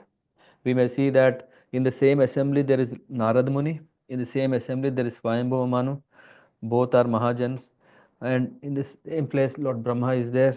Hmm. Sri Priyavrata was the grandson of Lord Brahma, therefore, according to social etiquette, his position was inferior. It is the duty of inferior to carry out the order of the superior with great respect. This is our uh, investment. What is the investment is to offer mm, um, yeah, to use our independence in accepting superiors and their instructions. Hmm? Priyavata is described as Mahabhagavat, a great devotee. Why? Yes, Sir, I shall carry out your order. This is what Prabhupada writes. The duty of a great devotee is to carry out the order of the spiritual master or the spiritual master of the spiritual master in parampara system. Huh? As described in Bhagavad Gita, evam parampara praptam, one has to receive the instructions of the Supreme Lord through the disciplic chain of spiritual masters. A devotee of the Lord always considers himself a servant of the servant of the servant of the Lord. Bhagavan api Manuna. Lord Brahma was then worshipped by Manu, who respectfully satisfied him as well as he could. Priyavata and Narada also looked upon Brahma with no tinge of resentment. Now, this is very important. It is not that, oh, I have to surrender. Oh my God, I have no freedom. No, here initial plan was that Priyavrata wanted to be a Naishtika brahmachari and engage always in the service. But when now what happened? The greatness of Priyavrata is revealed here. What is his greatness? That he accepted the superior uh, instructions with no tinge of resentment. Having engaged Priyavrata in accepting father's request, Lord Brahma returned to his abode. Uh, I think in the purport somewhere I'll have to, yeah. Therefore, it is, no, I think it will come later. This purport is telling about Brahmaloka and about why Brahma is called immortal. Further details, but Manurapi pare naiva. Swayambhu Manu, with assistance of Lord Brahma, thus fulfilled his desires. With the permission of great sage Narada, he delivered to his son the governmental responsibility for maintaining and protecting all the planets of the universe. He has thus achieved relief from the most dangerous, poisonous ocean of material desires. Very, very interesting. On one side, Sukadeva Goswami is telling that Brahmaji comes and tells them this household life is, yeah, you should take it. You should be a devotee. You should be surrendered to the Lord's will. You should know. At the same time, he's saying now Swayambhuman, after handing over the kingdom to Priyavrata, what is he doing now? He simply is saying, Swayambhuman is leaving. He does it. Achieved relief from the most dangerous, poisonous ocean of material desires. See, both are truth. Yeah, this material world is very dangerous. It's a poisonous. Everyone is coming to um, um, spit poison on us in different ways because everyone is envious. Khalo, Vishwas khalo. Um, Swastasthi Vishwasya Khalo Prasidatam. This may there be peace against all these people. That is the mood of the devotee. But non-devotees always want to just make best. He just spits poison everywhere. So this is not a best place to live. But yeah, what to do if one has karma that he has to clear it off, past karma, past life, this life, whichever life, and at the same time, if the Lord's plans are also then one just takes to it. Swayambhu Manu was practically hopeless because such a great person as Narada was instructing his son. Narad Muni has changed, isn't it? Kumaras, we know what happened. Um, Ashwas, we know what happened. Um, hmm, Narad Muni is an expert, making them first class devotees, Bhagavats. Uh, then, but we can see that, okay, interestingly, Prahlad Maharaj became, yeah, entered Grihasthashram, Dhruv Maharaj entered Grihasthashram, Priyavrata also enters Grihasthashram.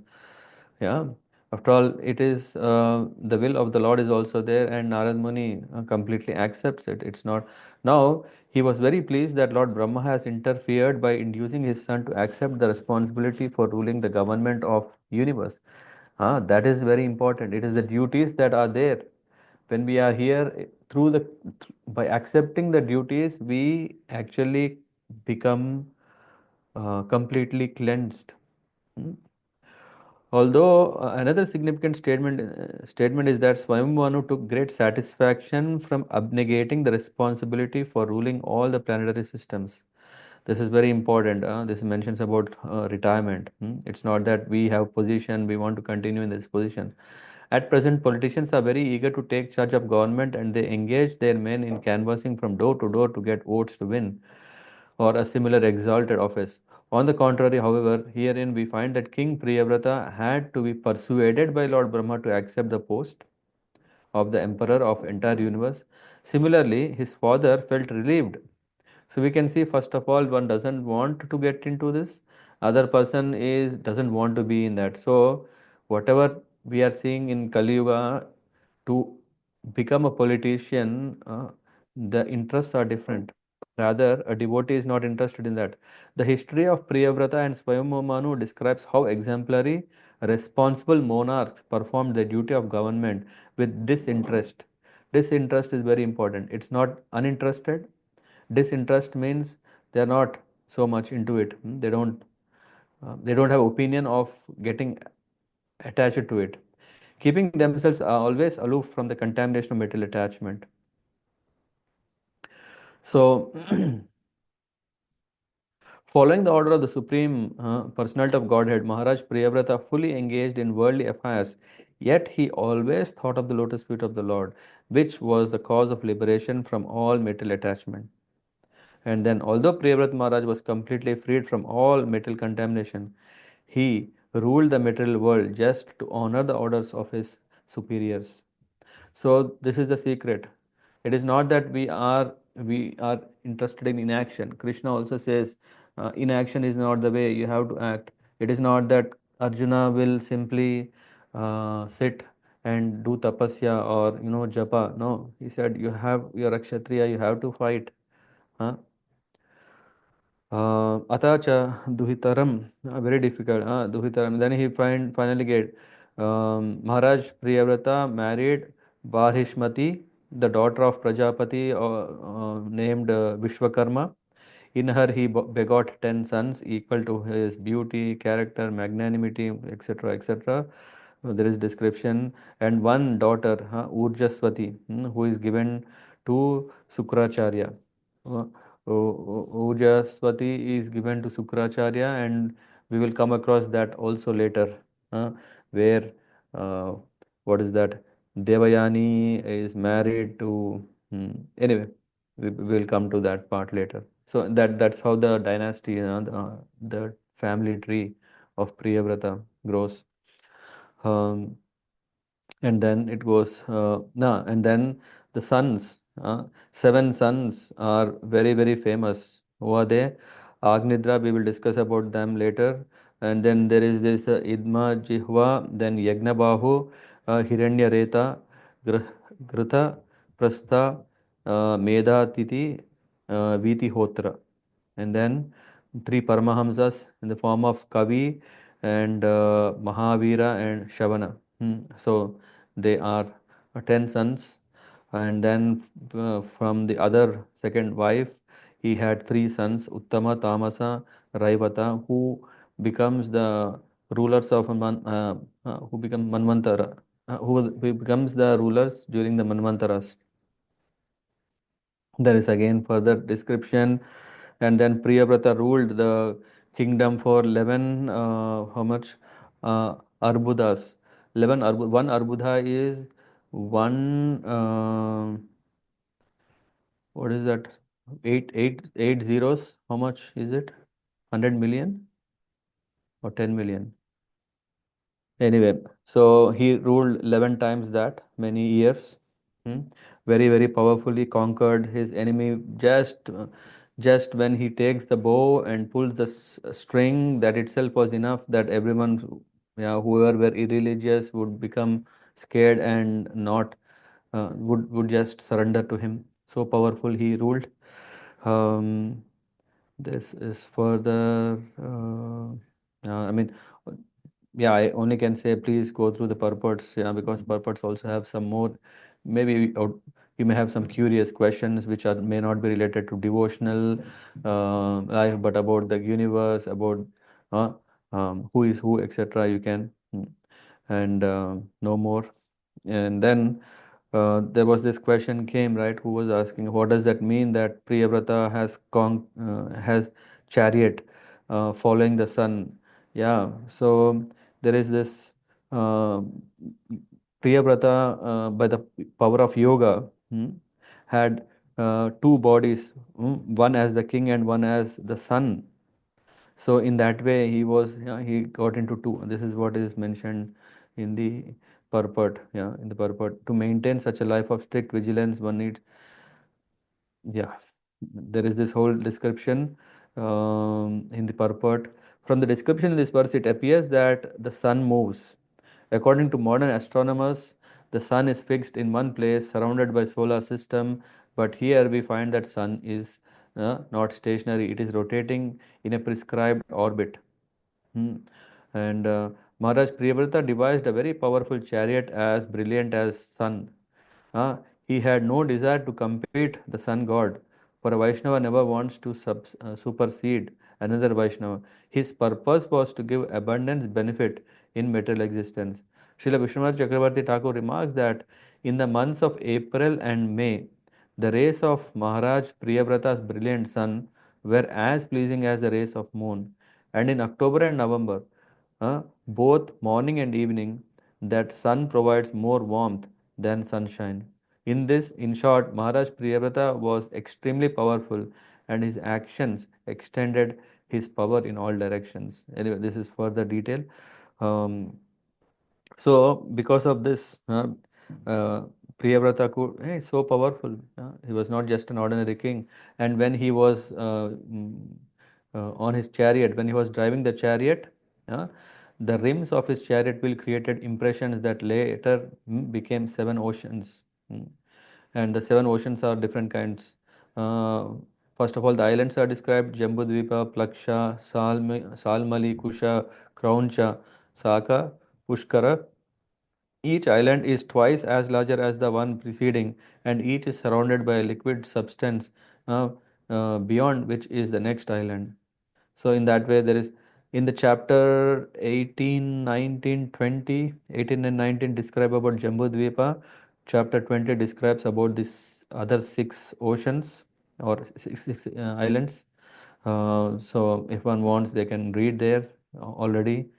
I don't think I am, as I said, I'm not capable of understanding that and also trying to put them so that you may understand it easily. There are enough material. Um, I think there is one Prabhu, I think Radha, uh, I forgot the name. Yeah, he is very expert. He is in the UK and he prepared so many YouTube videos to explain how is the universe creation, how to understand the 3D and all.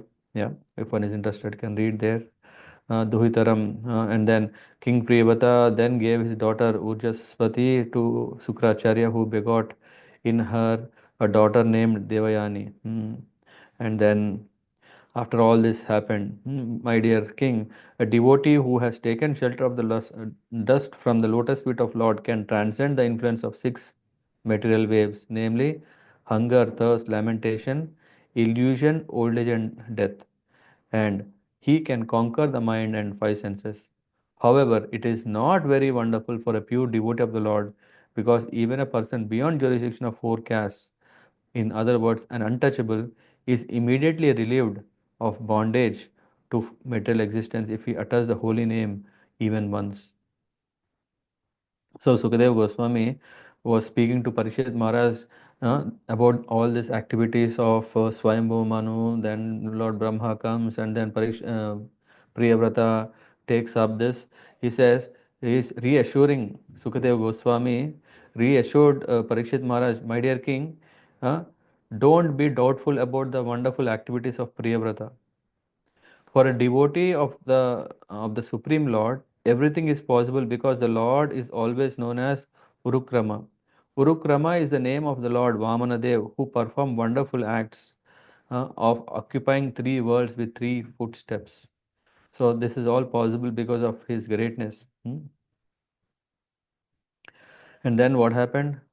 So, while enjoying his material opulence with full strength and influence, Maharaj Priyavrata once began to consider that although he had fully surrendered to the great sage Narada and was actually on the path of Krishna consciousness, he had somehow become again entangled in material activities. Thus, his mind now became restless and he began to speak in a spirit of renunciation. Uh, in this, Prabhupada brings this um,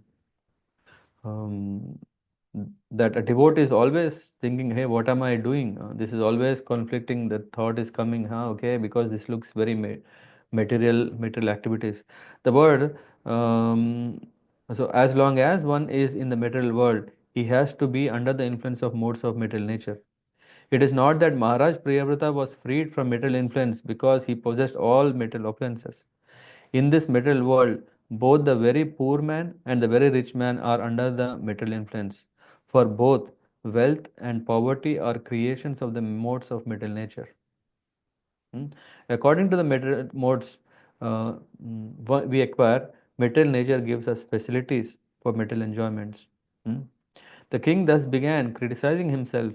Alas, how condemned I have become because of my sense gratification. I have now fallen into material enjoyment, which is exactly like a covered well.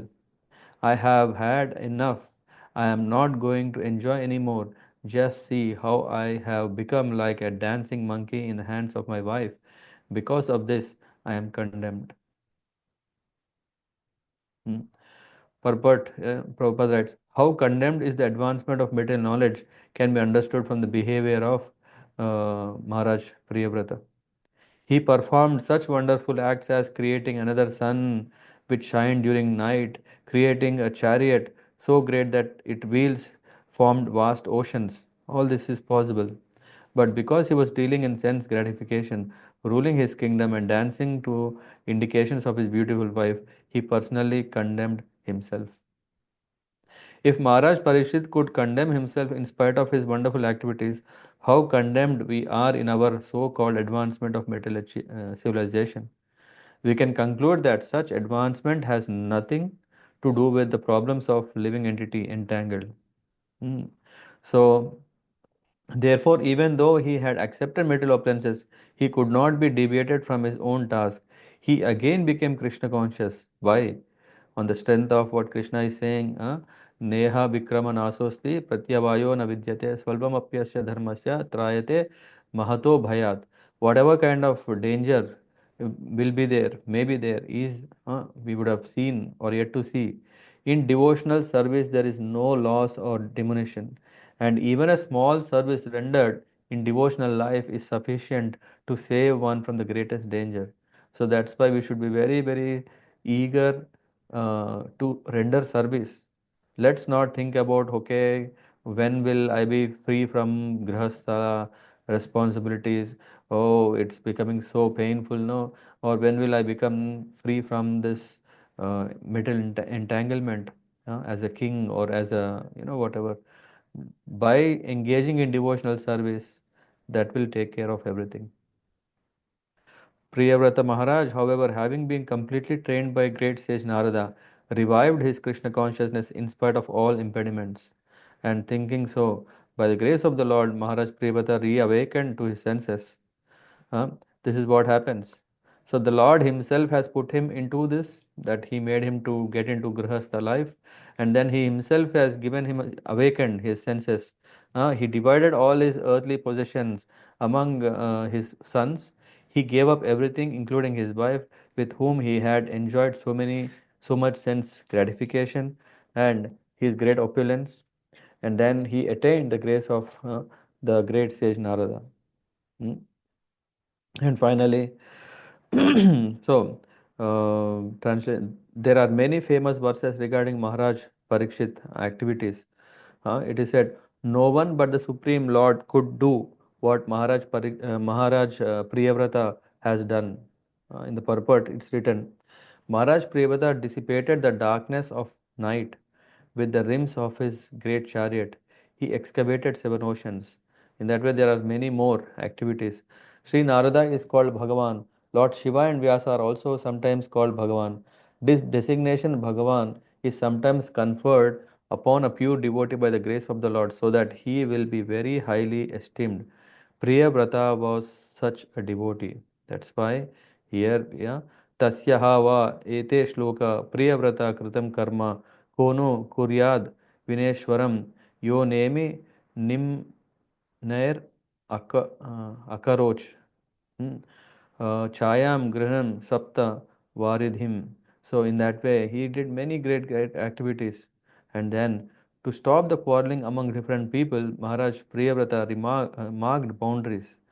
In the past everything was one, uh, but why the creation of all these divisions came? To stop the quarreling. So whatever now we are seeing now, this khandas, yeah, all, yeah, so we can see that it is not new. Mm. These divisions were created based on, you know, uh, this side of the river is this village, the other side is other village or the other country. We can see from Himalayas, we can see from the other, all these divisions are solely seen that people can live in harmony. The example set by Maharaj Priyavrata in marking of different states is still followed. Prabhupada writes. Even in Bhagavatam also we come across that later. And finally, as a great follower and devotee of Narada, Maharaj Priyavrata considered hellish the opulence he had achieved by dint of fruit activities and mystic power, whether in the lower or heavenly planetary systems in the society. There ends this wonderful chapter glorifying the greatness of Maharaj Priyavrata, and yeah, again with immense messages in it. Thank you very much. Yeah, I didn't expect to finish so early, but I don't know. Any thoughts? What do you guys um, would like to share?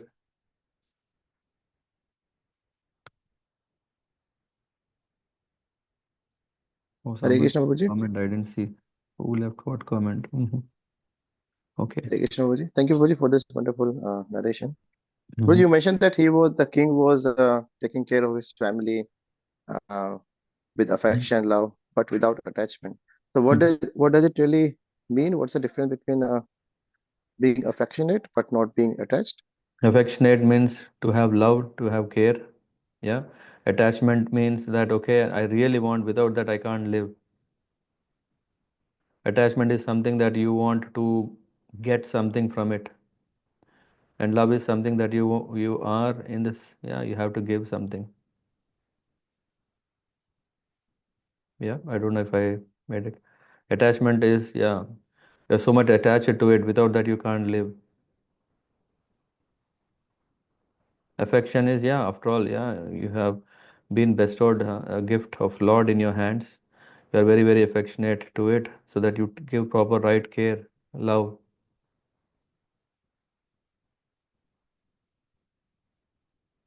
Yes, Prabhuji, yes. So he was doing his duty in that way, but then he was condemning himself. So because of Yeah, his so the Lord, attachment, or yeah, the question is the interesting question is, yeah, why to actually first Lord has to put someone into this situation, and one is that, yeah, it's the, we can see from this chapter it was the will of the Lord that yeah, uh, just imagine when your superiors come and tell do it, it is actually challenging your acceptance, whether you can accept or not, or do you still want to be stubborn and independent. Mm. So that is one thing. The Lord wanted to show that, yeah, no, a devotee accepts superiors' instructions in spite of all challenges. This is one thing. And of course, the reality of the material world and Grahastha ashram is also to be seen, to be shown, where Priyavrata is successful in terms of establishing um, this islands, and so many great things. He as a devotee, yeah, because of his power he could do it. And yeah, still it can be that grihastha ashram can be quite dangerous. This is what the Lord would like to show through the life of Priyavrata. And it's not that Priyavrata lost everything and he just carried away. um, yeah, to mention that this so many um, years of ruling, also is something like material dealings. One may see it as like that. So one should not just be caught up where Priyavrata is feeling, hey, what am I doing? I'm not able to genuinely give 100% in service. So sometimes we may think that, am I getting too much absorbed in the material life? Yeah, that is his self-reflection where he was thinking, no, no, no, and I would like to just, yeah. After all, Grahastha life is not that he want to stay in that ashram for many, many years, isn't it? There is also a time where he has to think over and move on. So to give us that teaching, so we can see in this way that Priyavrata has thought, okay, let me leave everything, let me divide everything, and then move on.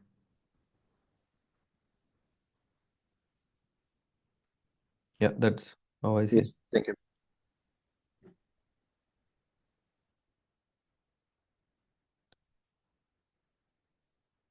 Okay. Other questions, thoughts? Hare Krishna Prabhuji. I have one query. Mm-hmm. So, as you said, affection and the difference between affection and attachment. Yeah, it is. And as my perception, it is difficult to live with that without being attached and keeping affection in also intact. So how is that emotion? Is it comes under affection or We see how attachment? the Lord deals with his devotees, right? Huh? Lord Mhm. doesn't need everything. Huh? We can see how the Lord is dealing with his devotees, that yeah, he has a lot of affection for his, yeah, when you see in the, he is the father of everyone, he's making sure everything is there. Yeah, it is not that, no, no, no, I, he's not attached. Yeah, he's not attached. We can see that he himself sometimes get carried away. Like for example, when we see in different leelas of Lord, that Krishna is saying, I am not interested in wealth of a king, but yeah, the love of devotee. Yeah. At the same time, we also say the Lord is Atmaram, and also we say that the Lord is self-satisfied, self-happy, and all. So from there, we can see a devotee's life is also more about that. We see everyone in our hands as the gifts that are given by the Lord. Yeah. So whether it is brother, sister, wife, kids, and everyone, and just like if someone says, "This is my treasure, I am giving in your hands. Take care of it until I come," what will we do? Hmm? We dutifully take care, but then the question is coming: where is the affect? If we don't have affection, yeah, if we don't have affection, how do we do it? How do we do the service? Yes, Prabhuji, understood. So we have to have affection because this is Lord's gift, or this is mm, this is very dear to the Lord.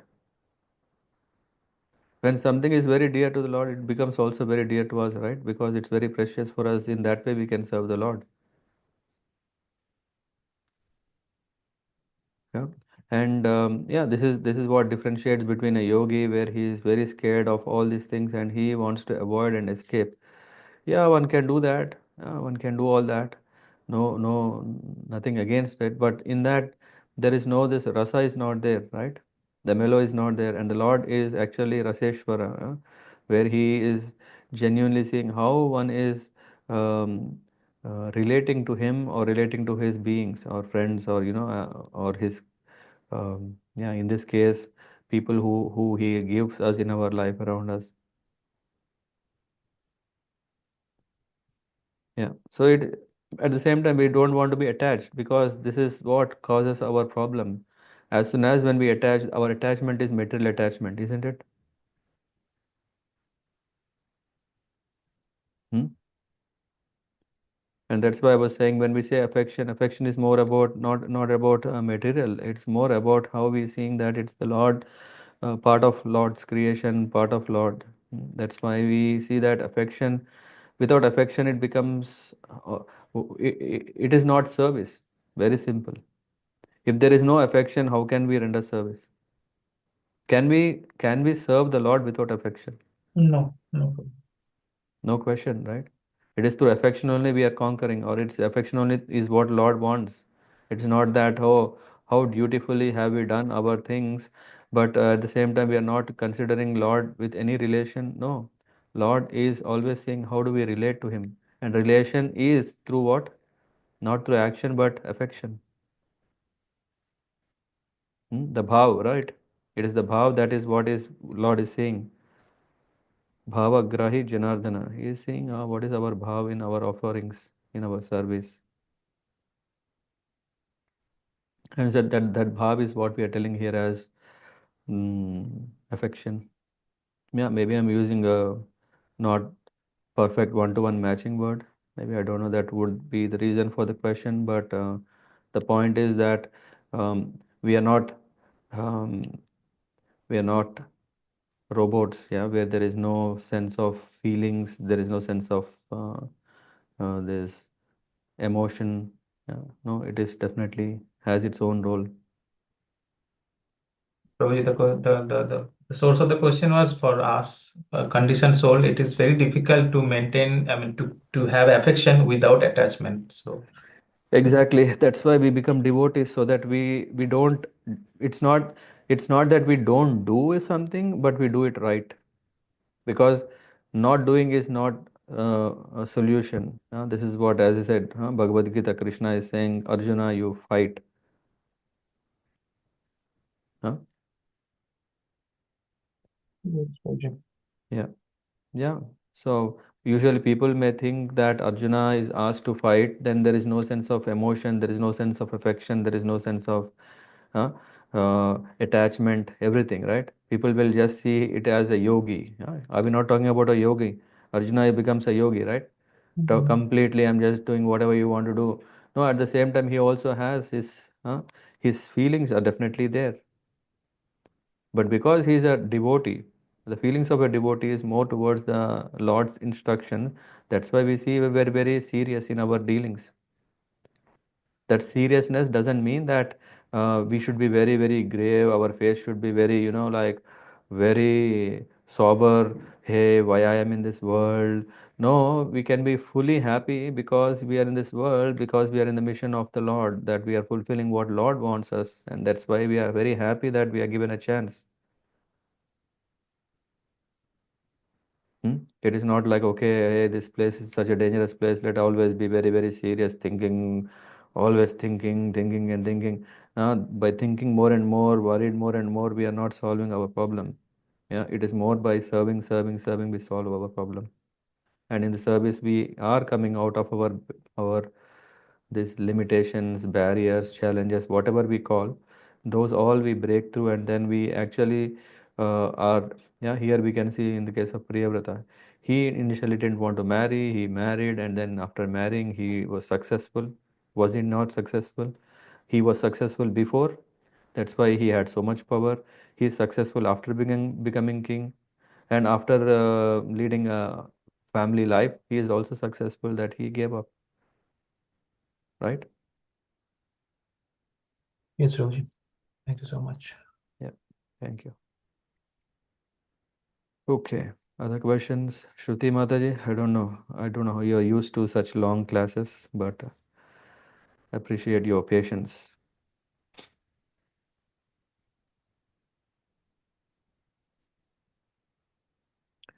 Hare Ratikeli Krishna. Mataji. Yeah, Hare Krishna. Gaur Bhagwan Bhava. Yes, Prabhuji, it was a wonderful pastime of Priyavart Maharaj we heard. Prabhuji, about this attachment, what happens if, yeah, like the person with whom you are affectionately dealing with, if that person thinks that you are not attached, and then it is not love, that you don't love, it is just affectionate dealing, but not love. So, What to do? yeah. If your question is, If your question is the other person is not appreciating your detachment and I think that you are dealing with the affectionately with the dog, and you are dealing it the same way with the person, and there is yeah, no then do attachment better. between them. Then do better affection for yeah. mm, with your close. Yeah, I mean, this is also another question. I mean, I don't know, we have time, but the point is, what you're asking is also the affection. Yeah, affection can be with our own self, isn't it? Are we not starting the affection with our own self? Uh, Getting up little late is okay, right? Why to get Mm. up so early? We are affectionate with us. Maybe that affection is also, yeah, sometimes with our partner. And that affection is also there with our bigger circles and etc. And but the thing is that the question is coming, is it same affection with everyone? Yeah, a yogi becomes affectionate with everyone similarly, right? Yes. Hmm? And Mhm. now the question is coming here, the person who is very, very envious of such thing, who is jealous that, hey, why is Gaur Bhagwan Prabhu affectionate with everyone? Uh, then what is so great about me? Why is he not considering me great? Then where is the problem? Yes, Guruji. So some persons take attachment as the love. If the one is not attached, then No, they no, even take it. affection also, if even if the question is coming here, why is the person is not so much affectionate to me exclusively, why is he affectionate to everyone? Tell me, where is the problem? The problem is with the person who is seeing it, right? Yes, Guruji. Mm. But of course, yeah, you definitely, it doesn't mean that you have to have equal affection to everyone, because everyone, Lord has given me everyone. But He is also giving us in a system how to, yeah, for example, we are talking about a hierarchy of authorities, like there is seniors, huh? Definitely you give a higher respect or serious respect for the seniors compared to your peer levels, right? So there is always a unique way of how we express our affection. We don't express the same affection with our kids like we show it to our parents, like to our partner or our friends. Yeah? That is why we say there are different kinds of relationships, different kinds of mellows, hmm? Mhm. And So that's why we. affection is coming out in different forms with Yeah, different exactly. person. Yeah. So if you are not attached, yeah, if someone challenges why you are attached, yeah, what to do? Yeah, that is our business is not to be attached. Yes, Guruji. Yeah. If we are just because for the sake of someone, if we get attached, na, who is suffering? People. Mhm. Yeah. Anyway, that's my quick thought about it. So Mhm. attachment is dangerous. Affection is, yeah, some we can always say, because the word how we use affection in which context can always still mean that affection is dangerous also. Yeah. But affection in the way of, as I was mentioning, that as part and parcel of the Lord's arrangement, and yeah, we cannot be detached and render service to that person, to that. Yeah. So Mhm. yeah, And that is part of. Guruji, Mm. thought also comes that yeah, we say that our loved ones are given to us by Lord, but our children, wife, or they are given Mhm. by Lord, but yeah, it is not sometimes correct from my side that I say that it is given by because I have opted for them.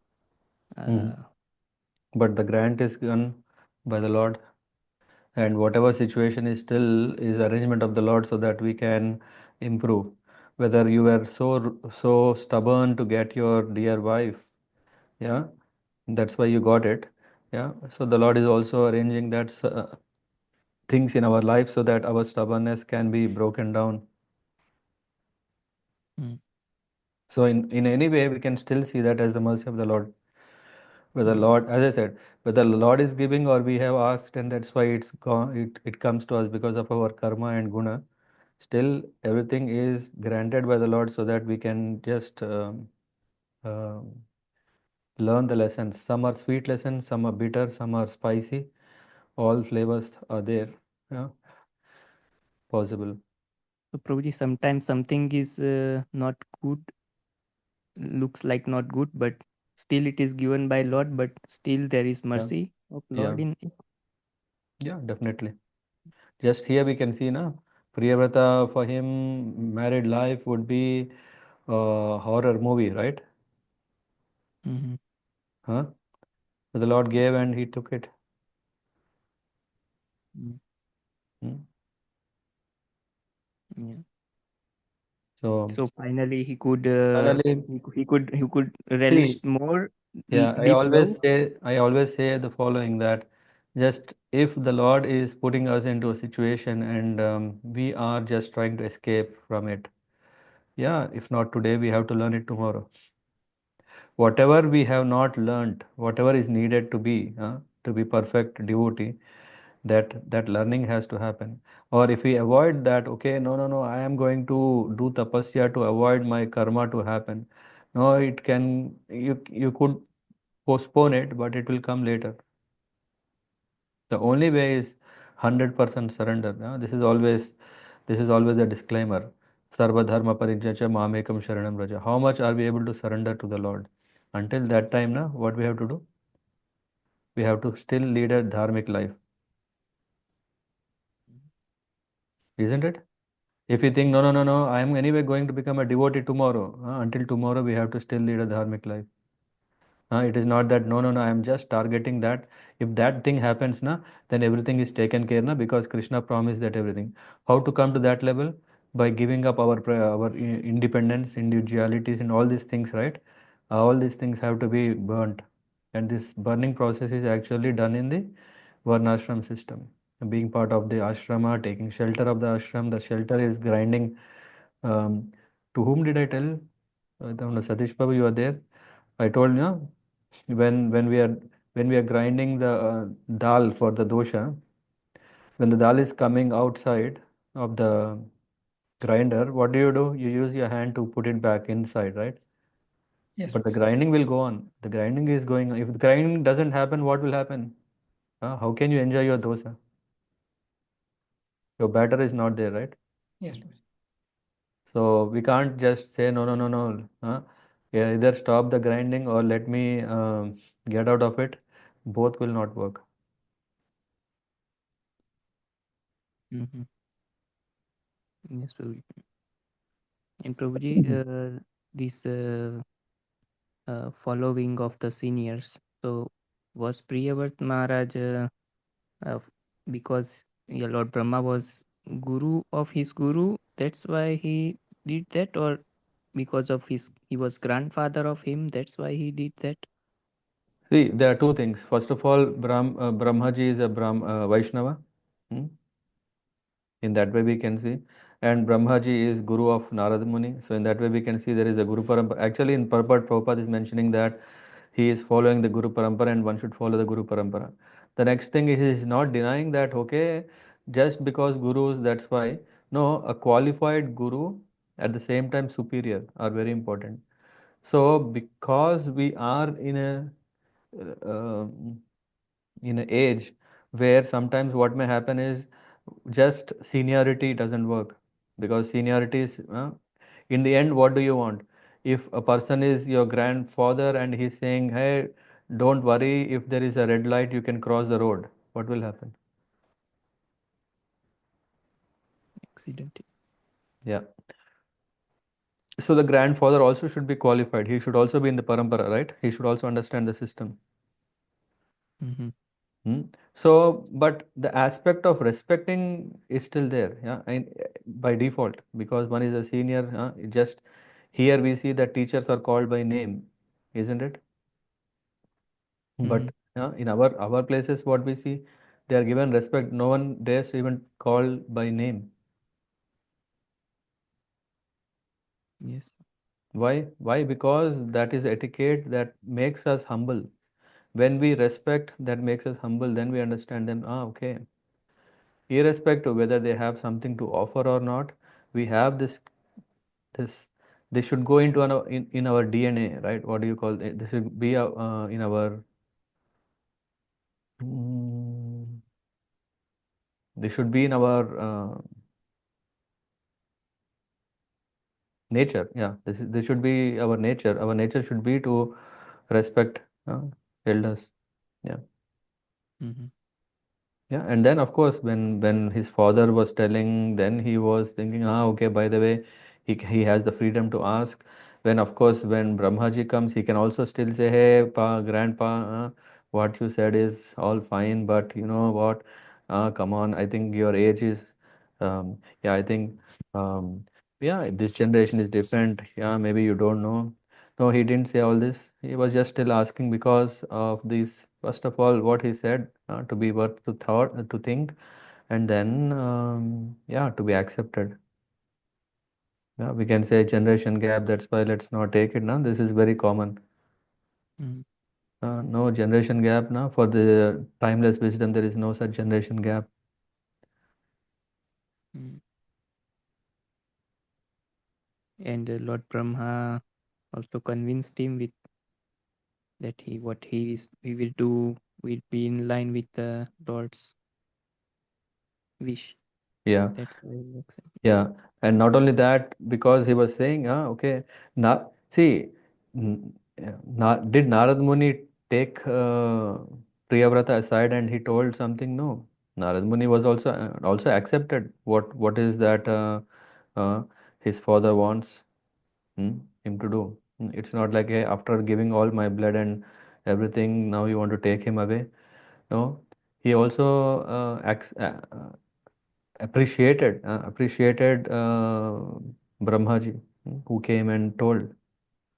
It is not that hey, all these fathers are same. They have not like that. There is also in the purport it's mentioned. Yeah, they didn't had any uh, relentlessness that comes when we know that one is a devotee. When we know a person is a devotee, then we are convinced that okay, the Lord's words are coming through him. Yeah. And in fact, Brahmaji also says, yeah, it is the plan of Lord that you get into this. Mm-hmm. There we can already, the opening where he was saying that don't be envious itself is very important point. Yeah. Mm-hmm. Yeah. That is usually our problem. Our problem is more about envy. Our problem is more about my safety. Maybe as a devotee, I'm thinking about my safety, isn't it? Maybe as a non-devotee, I'm thinking my safety is all because I don't want to surrender to anyone's plans. The Lord may have His plan. I don't care. That is our plan. Mm. And that's not serving to the plan of the Lord is Yeah, to be also corrected. enviousness. Yeah. Prabhuji, how is there any mention of Chatush Kumara? Because they did not accept the proposal. Yeah. Of, They said that hey, we don't want to get into these things because we are already at that level, and they genuinely convinced Lord Brahmaji, though Brahmaji was not very happy, because the purpose was different. But then, because they see, okay, you can be like that. Okay, you can be. Yeah, there is also in the first canto we come across Chaturkumaras. Why that is justified? okay, Prabhuji. Yeah. Thank you, Prabhuji. Yeah. Thank you. Last thoughts. We take 2 more minutes because I was talking too much. Anyone? How was it? Makarand Prabhu, Ratikali Mataji.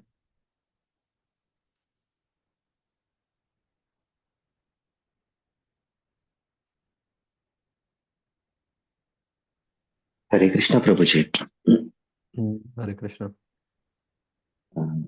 Yeah, Prabhuji, that's a really blissful session today's. I joined late, but yeah, I know now what is the conclusion behind today's Canto, Mm-hmm. and today's is the first Canto fifth, first Yeah. chapter. So Yeah. I know what concrete behind or what information behind of it. Mm-hmm. Yeah. Thank you, Prabhuji. Thank you Yeah. so much. Yeah. Thank you. Yeah. Hare Krishna, Prabhuji. Hare Krishna. Yeah, thank you for explaining. And at the beginning, when we read the Canto, it's nice that Bhagavatam is always about curiosity.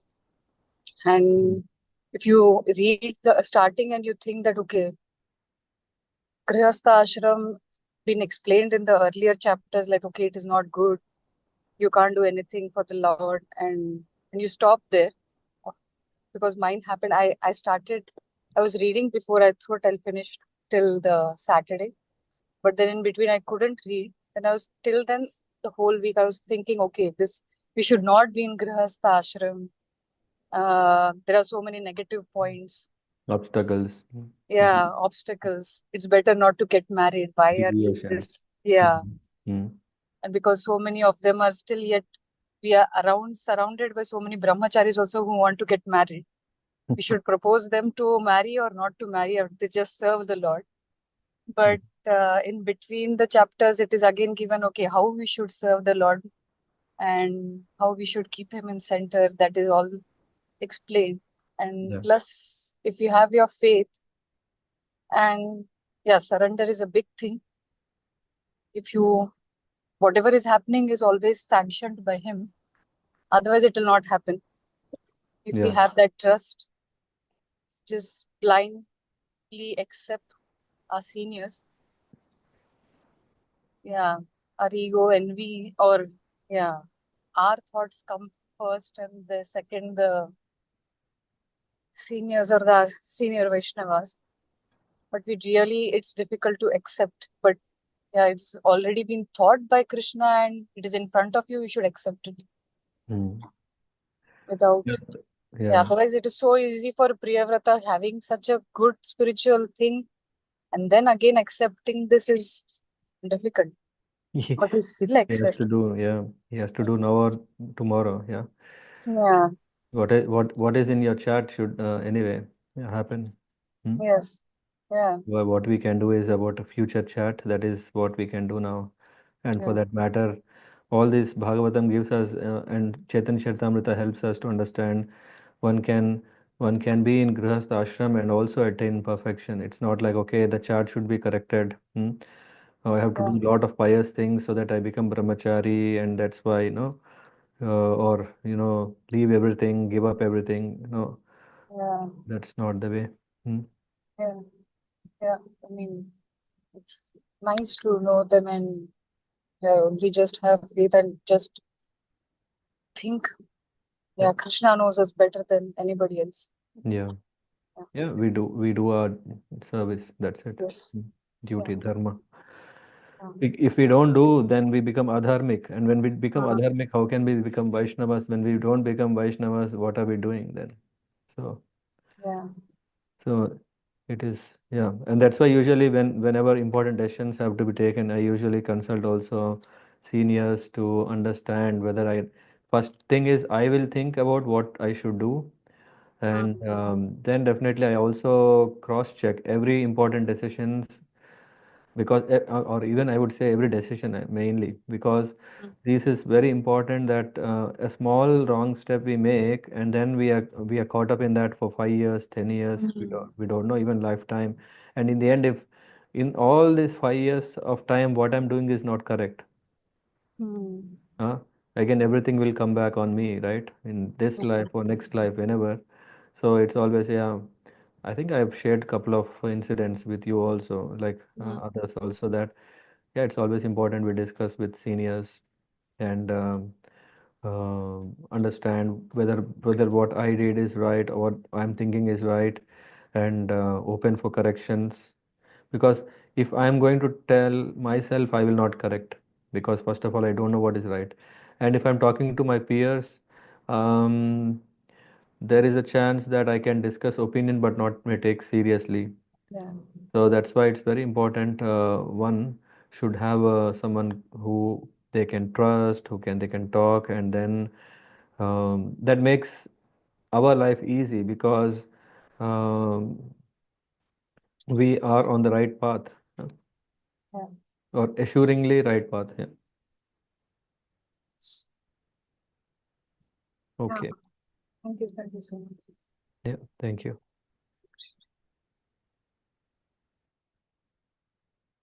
That's it. Hare Krishna, Prabhuji. Yes, Adirasa Prabhu. Yes, Prabhuji, still 1 minute. Yeah. Prabhuji, we see that the Krishna is not attached na, to his, he's affectionate to his devotees, like you said. So, but he's not attached to his devotees. Is it right, Yeah. Prabhuji? Yeah. That's my But we see understanding. that a pure devotee is very, very attached to the Lord. So is it like one-way attachment from the devotees to the Lord, but not from the Lord to the devotees?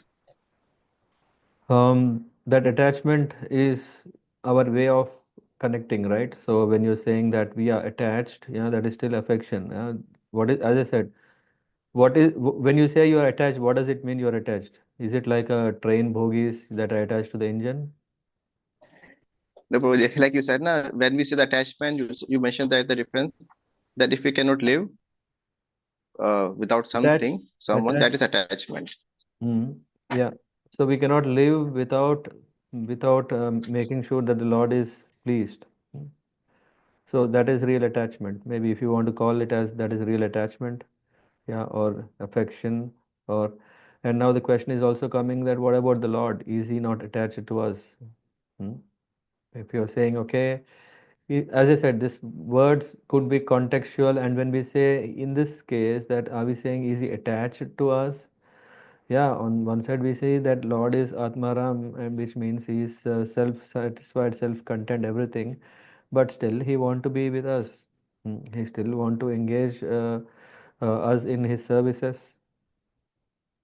Attachment, it's not that if we don't do doesn't mean that the Lord is completely unhappy and he is always thinking why is that Adirasa, why he is not coming to me, why is he not doing that. I'm really desperately waiting. Yeah, that all desperation is definitely there, but still, uh, he is not affected by it. Hmm? Yes, Prabhuji. No, Yes, yes. So but you mean the attachment means desperation is there, but it's not atta- affected the person. attachment, I would see it as a weakness. Yeah, Okay. attachment is something that uh, which is not in our control. Attached, I'm getting attached to it. uh, Sometimes it can help us, yeah, if you're attaching it to the Lord and his devotees, that attachment can help you. That weakness is there. The weakness is not that you don't have control of it. You're getting it. Huh? You don't have control of it, but then you don't have control. A good attachment would be that you are connected to the Lord and his service, and bad attachment is that you are connected to the bodily platform of people who are around you. Hmm. So Yes, Prabhuji. this loss of control can be your strength and can be your weakness. It all depends on what is the object of your attachment. So Prabhuji, in the case of like we hear that when one Goswami left the body, like Goswami or Sanatan Goswami, then the other Goswami got the name that he was not able to live. He wanted to Yeah. commit suicide. So Yeah. was what was that kind of attachment or? Yeah, devotees. Yeah, that's why I asked this question to Bhakti Bhushan Maharaj. I think about wife, serving wife. Is that, yeah, serving wife or maybe what is the exact words? He said that, yeah, that is genuine. So feeling affection, as I said, affection is what? Hmm? So is about that the way that we serve, we see them as a person and the gift of the Lord, yeah. And when such a person is not there, where you can offer services, you can please him, then you feel disturbed, isn't it? You're not able to render service anymore the way you have done. That is affection. Yes, Prabhuji. Yeah. Hmm? Yeah, and then they say, hey, what will happen to my world? You are the person who have been giving me Krishna. You are the one who have taken me, uh, considered though I am fallen, that you have given me shelter. So now you are not there. Mm. This is his own feeling. Yeah, that you are not able to offer your affectionate service to him, and that's why that's okay, right? I don't know if your question was, should one feel sad or not? I don't know if that is the question, but yeah, the role of yeah, it is that's the reason it is said one who doesn't have these feelings of separation. mm, yeah, the basis itself is affection. When there is no affection, how can you have the feeling of separation? You just enjoy if a person is not there, right?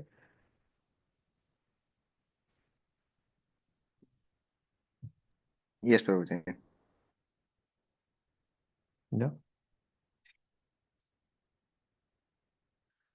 Okay, Yes, but thank thank you, you very Prabhuji. much for asking. Yeah, this is, yeah, as I said, contextually, but the point is, as a devotee, what we should appreciate is that, yeah, everyone is part and parcel of the Lord, and if someone is in our we come in contact with someone, then we, yeah, deal rightly, properly. Okay. पंचकल्पतरुभ्यश्च कृपा सिन्धुभ्यः च पतितानां पावनेभ्यो वैष्णवेभ्यो नमो नमः। ग्रंथराज श्रीमद्भागवतम की जय। हरे Krishna. Hare Krishna Prabhuji. Hare Krishna, Prabhuji. Hare Krishna, Prabhuji. Prabhuji, just one announcement to everyone that we have the Bhagavad Saptah from 22nd to 27th, right? So after this call, Satish Prabhu will release one list. We need volunteers for different services. So we prepared a list with the list of services, and we ask all the devotees to nominate themselves for the services of their likings day-wise. Yeah, so the spreadsheet is self-explanatory, like with the list of services on one side and the days on the other side, and then you can put your name to wherever you think you